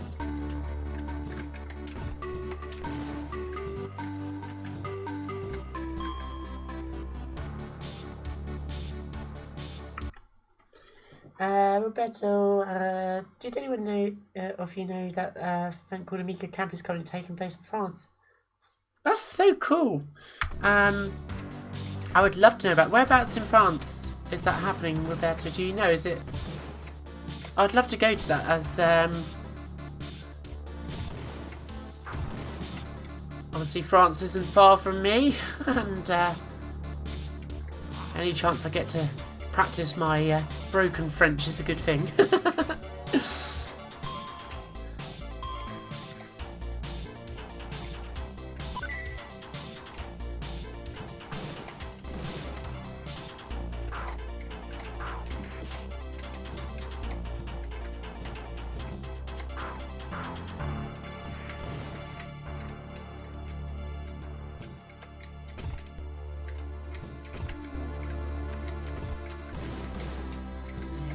Shurikens, so we're getting towards the latter parts of this stage. These little health parts here would be useful.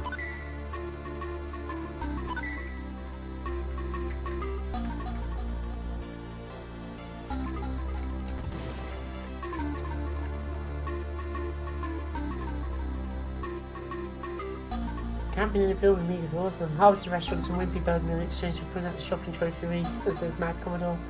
Oh yes, Harvester indeed. We've still got a Wimpy in Worthing actually. I haven't been for a long time admittedly, but we do still have a Wimpy here, so there aren't many of them around the UK anymore, but I suppose what it is, I don't really like burgers that much, so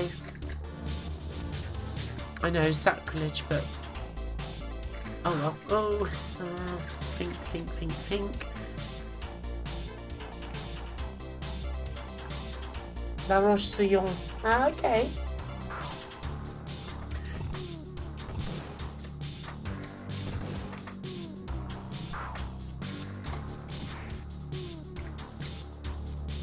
Vous êtes français, Roberto?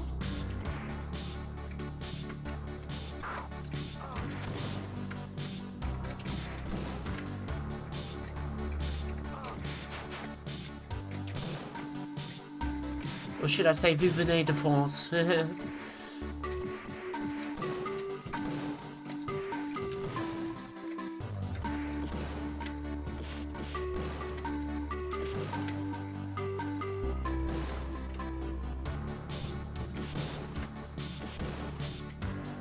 But yes, I'm definitely going to have to check that out. It sounds really, really good. My kind of thing. Ah, no, I'm dead. No worries, Mad Commodore. Lovely to see you. So, what's happening, Mr. Teton? We're playing some Yojo on my Amiga 600. So,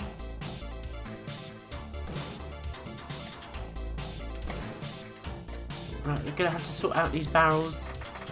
It's all getting a little bit messy down there. Lamping one. That's it. That's probably about the first time I've described lamping somebody since about 1998. Oh.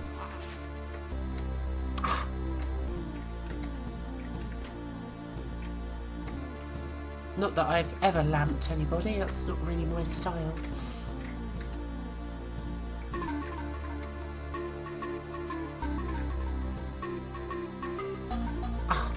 I'm sure the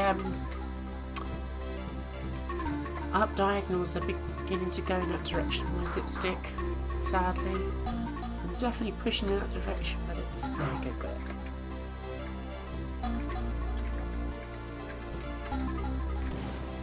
Yay! Oh! Bats, bats, bats everywhere.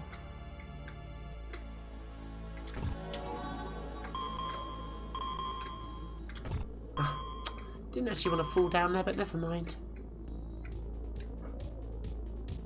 Oh, you're half French, half Italian, and live in France indeed. Ah, wonderful.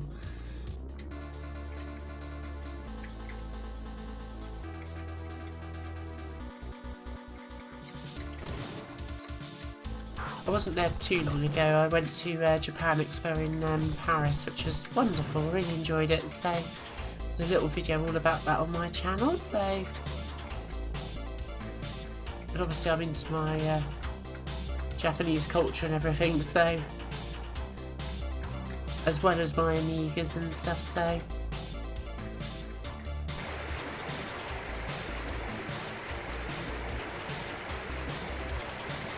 There's a big donkey. I don't know really what it is that's throwing the things at me, Phil, to be honest with you, so... Your beloved is the Amstrad 6128. Yeah, well, the Amstrads were very popular over here in the UK as well. I never had one myself, but the 464 and so forth, and the 6128 were very... Not thinking this through properly. Were very popular machines. Over here, it wasn't just a French thing. Obviously, given that they were created by... Oh, this is going badly wrong. Created by Amstrad. Ah, he's dead. Good.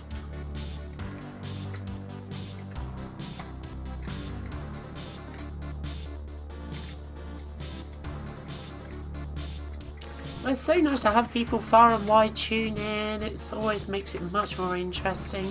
You know, obviously in the UK we've got some over from Italy and obviously France and the USA. So the PV fam stretches far and wide. It's incredible to think that so many of you tune in to watch me play Yo-Jo badly. So hope you're enjoying it. Not usually this bad, but I have enjoyed a couple of beers this evening, haven't I? So, but I'm having fun, and that's the main thing, isn't it? So, come on, up you go, up you go. Let's switch back to this weapon. It's probably the most... There's the tile. Come on, let me go up there.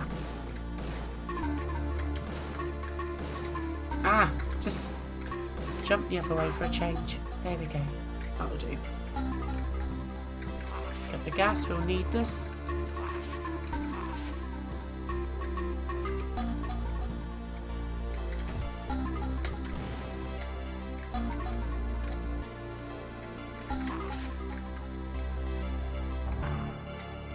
Right, okay.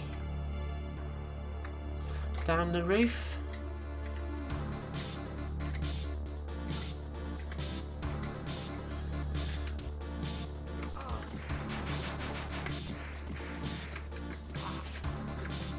Get those shurikens for what it's worth.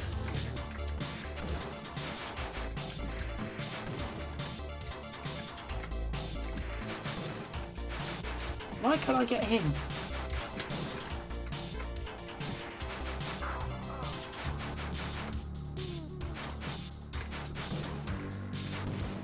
There we go. A little bit low on health here. I think I'm just gonna see if I can top that up a bit.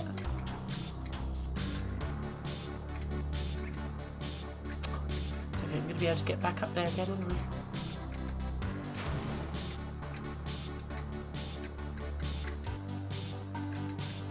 Let's get this shuriken here.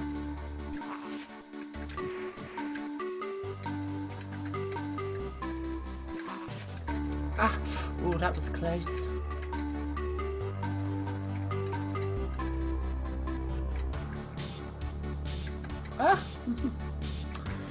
Oops. Straight around.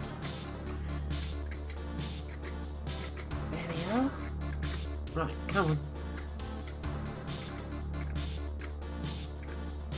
Oh, that was a very badly timed jump. Right, back we go again. I just need to top up my health, otherwise we're literally going to be dead in no time at all, so... And I don't want that, so... Let's just catch up with chat. Sorry, guys. You in Georgia? Wow, Citizen.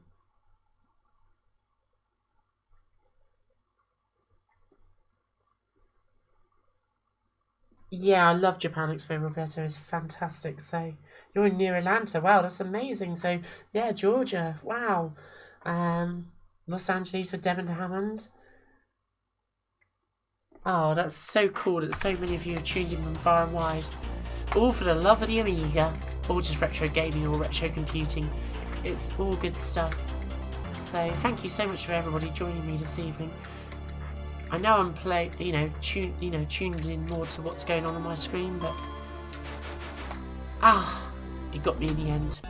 Game over. Oh, I always got my health benefits. Back to the beginning. Raps. Right, better luck this time. As I say, I'm usually quite good at this game, except tonight. Like, not impressed with you taking chunks out of me this early on in the game.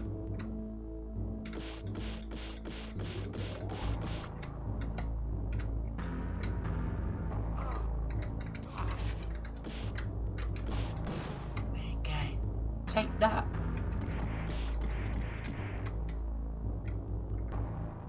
That'll do nicely. That's just ignore some of the power-ups that you can get. I'm just going to top my health up down here.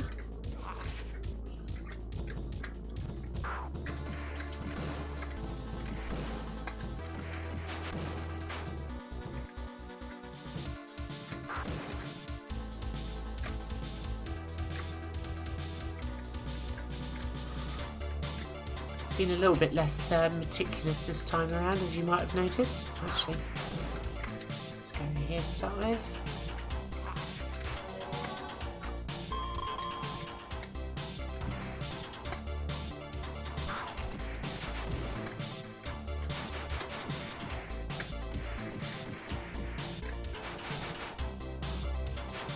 You'd love to get a BBC, would you, Phil? Yeah, that was probably the first computer I ever used as well in the school classroom, so...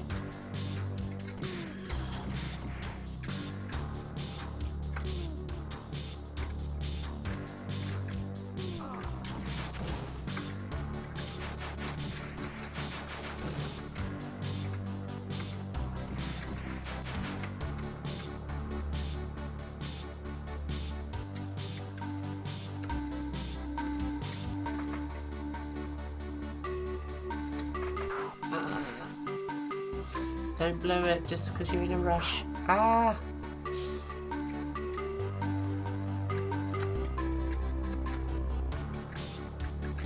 Oh, that was close.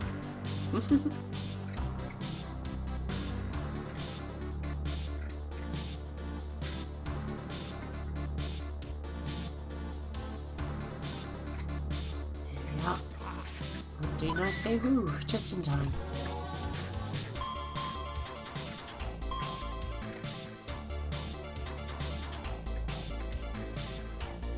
Go.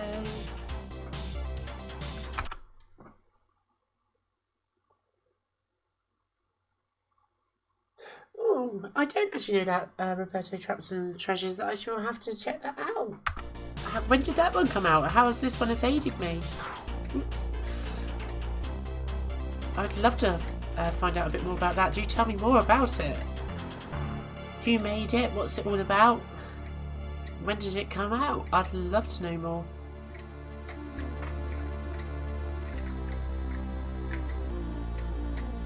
Oops. There we go. Oh, almost. Oh, I'm still... no, I didn't realise I've still got... not equipped any weapons at all. That's not a good way to do things, is it? Oh, well, we're definitely not going for a high score on this go, are we? Basically avoiding all the enemies.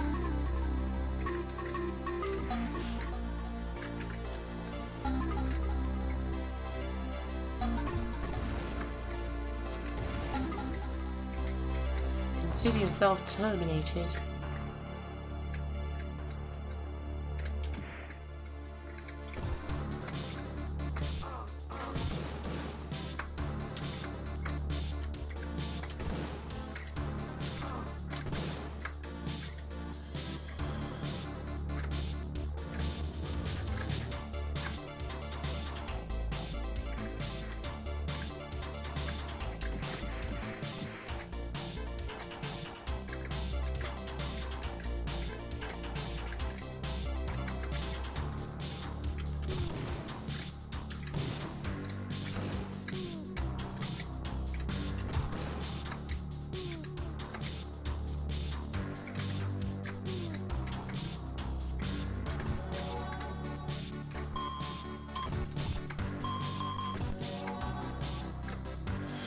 This is a seriously good game.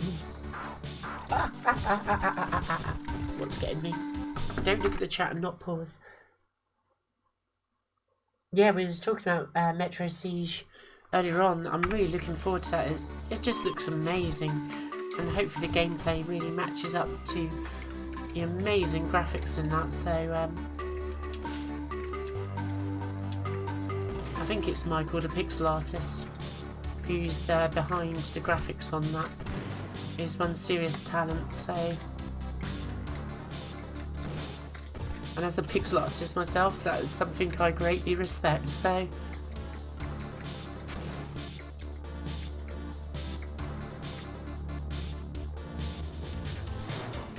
toasty tie. Oh, that obviously attracts you towards me. Ah, that was a really bad move.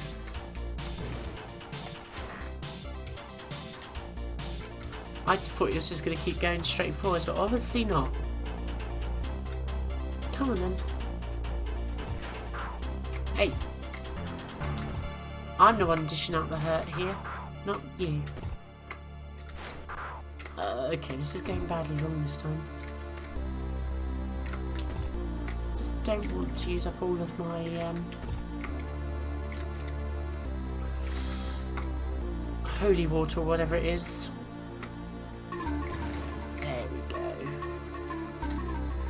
How's that one for size?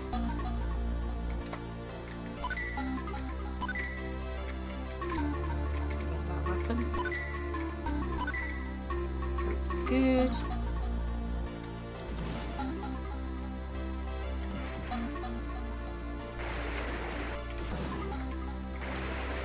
We're all fully recharged.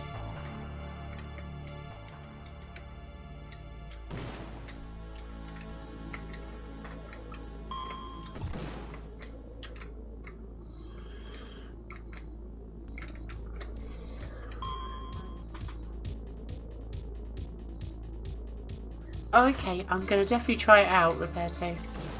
It sounds awesome, so always glad of new suggestions, so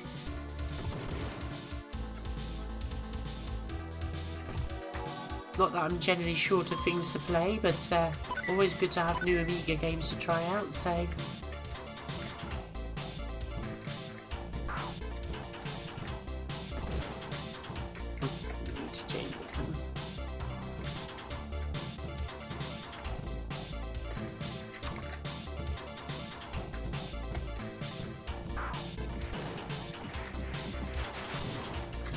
gets rid of you.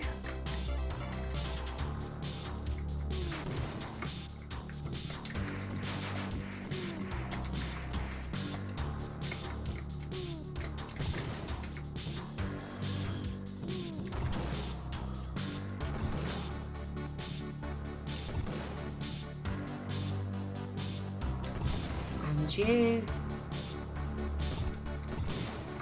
And you. And you.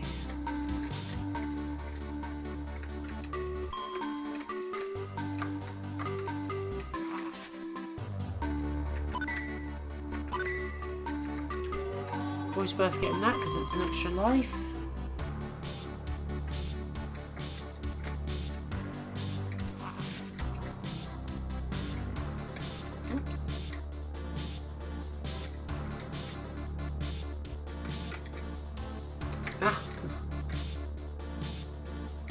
go.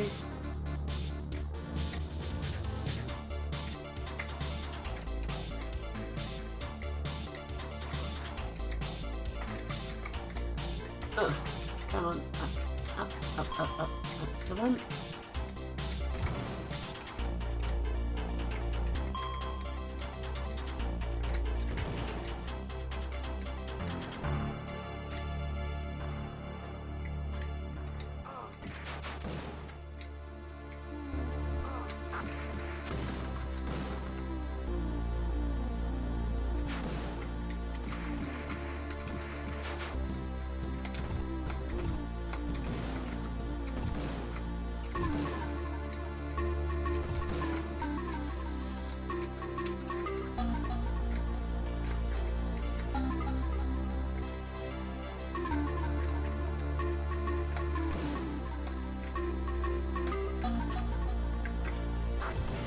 You can play that game.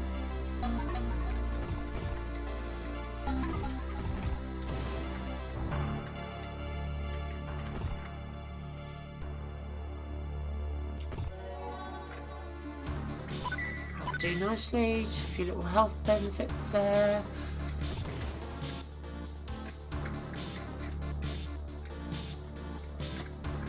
Ah.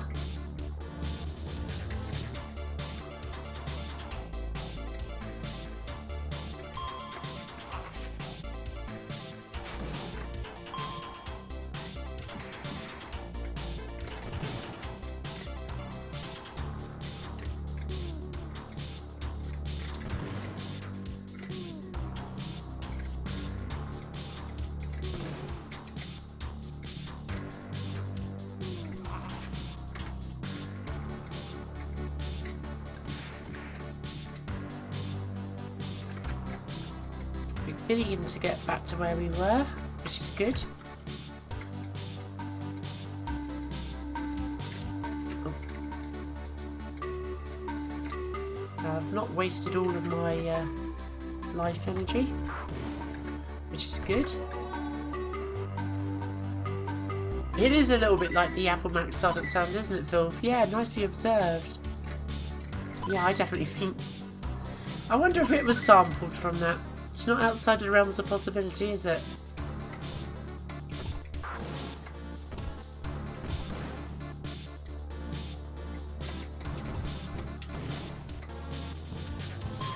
I suppose if it was the Sosubi sound or the duck sound, that would be a bit more obvious, wouldn't it?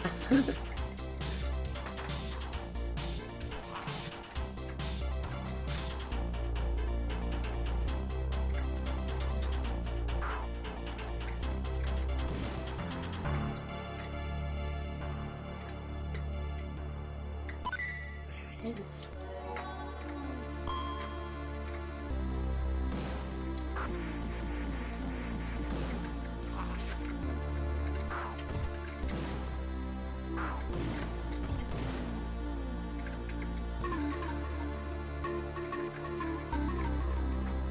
That's good.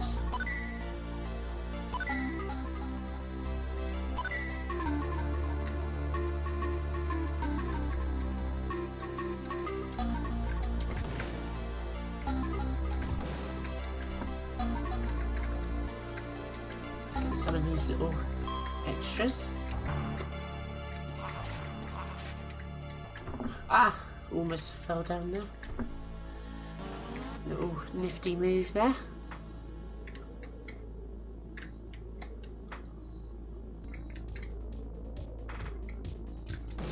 Oh, don't want to throw the shurikens away. Whoops. Didn't realise I had that active.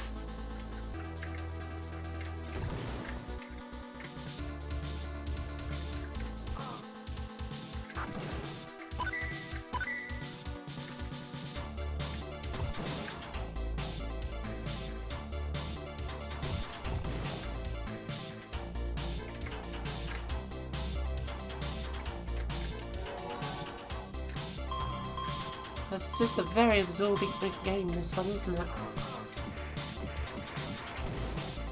It's a general lack of chat at the moment, so...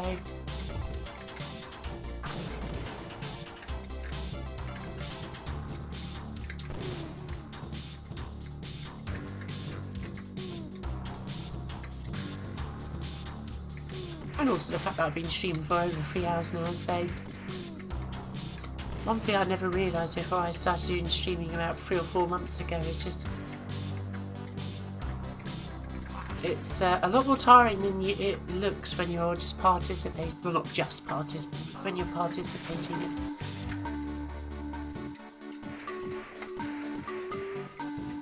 It's amazing how tiring it can be, all the concentration and the chit chat, and of course obviously this being a weekend, it's at the end of the week we all feel tired. So it reminded a Lotus soundtrack. Yeah, maybe it's the instruments.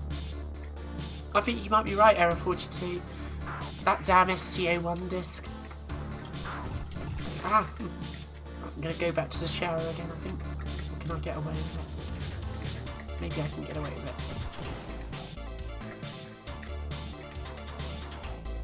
Right, okay. Boss stage time.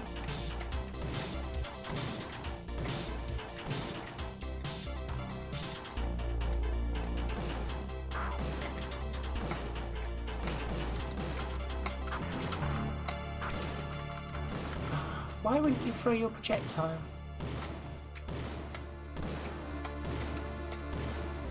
Oh, I can't be and throw it at you. No.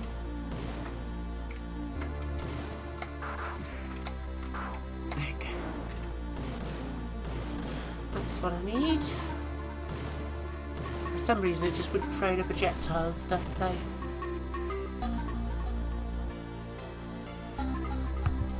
There we go. All good. Here we go.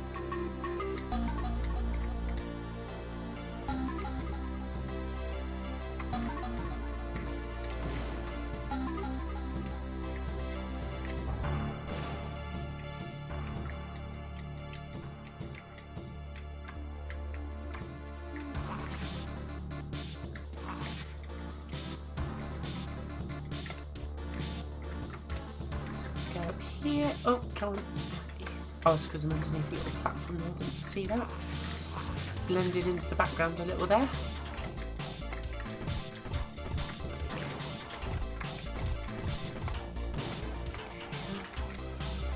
So, some shurikens up there. Might as well get those for what it's worth.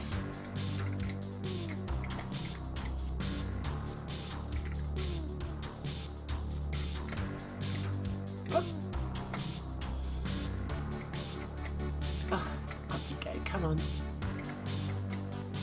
That's the one. Backwards moonwalk.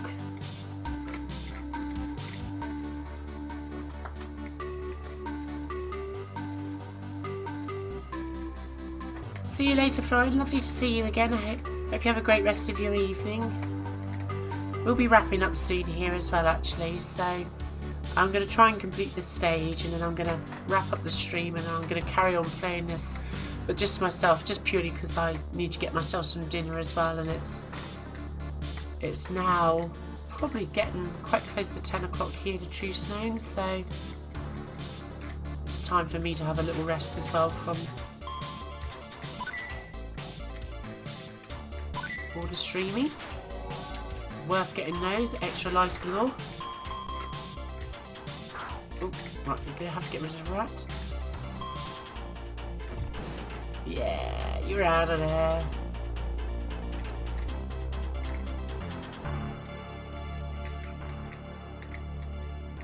Okay.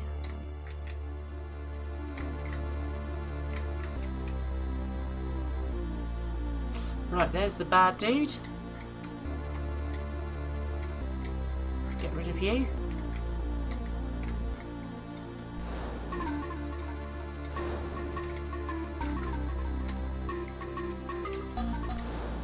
Ah!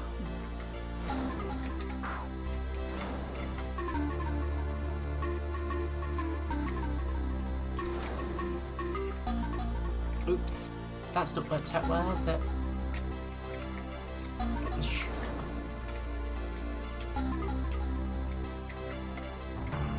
We will use the chainsaw.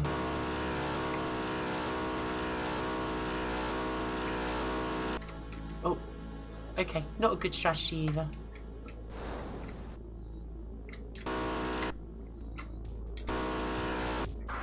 Ah.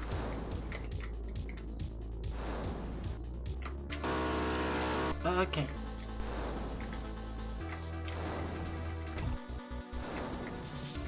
Almost dead again. That's not good, is it?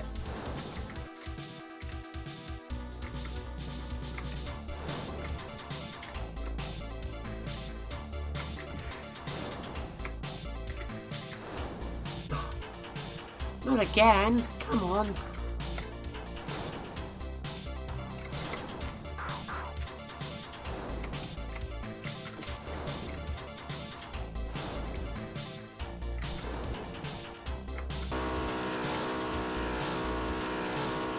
There we go, gotcha.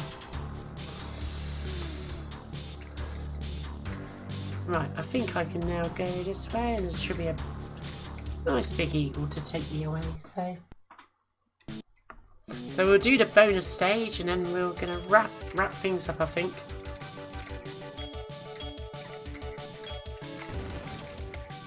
As it's time for me to take a little rest. But I've had a lot of fun this evening, guys. I hope you have as well.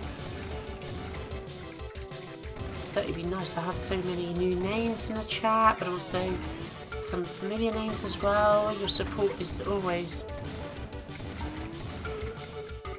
greatly appreciated, but also I just hope you continue to enjoy it also, more importantly. A real grab bag of things that we've done tonight, isn't it? So we're going to work on those animations and improve those. So that's worked out pretty well, isn't it? I'll let you see the second stage, and then we'll close off the stream, I think. So, as it's now, yeah, 9:45. So, I've been streaming for 4 hours, so I think that's enough. And also, you lose your weapons at the end of each stage, just in case you... Oh, get out of the pit. That was a bad move. Oh, and that was a bad miss.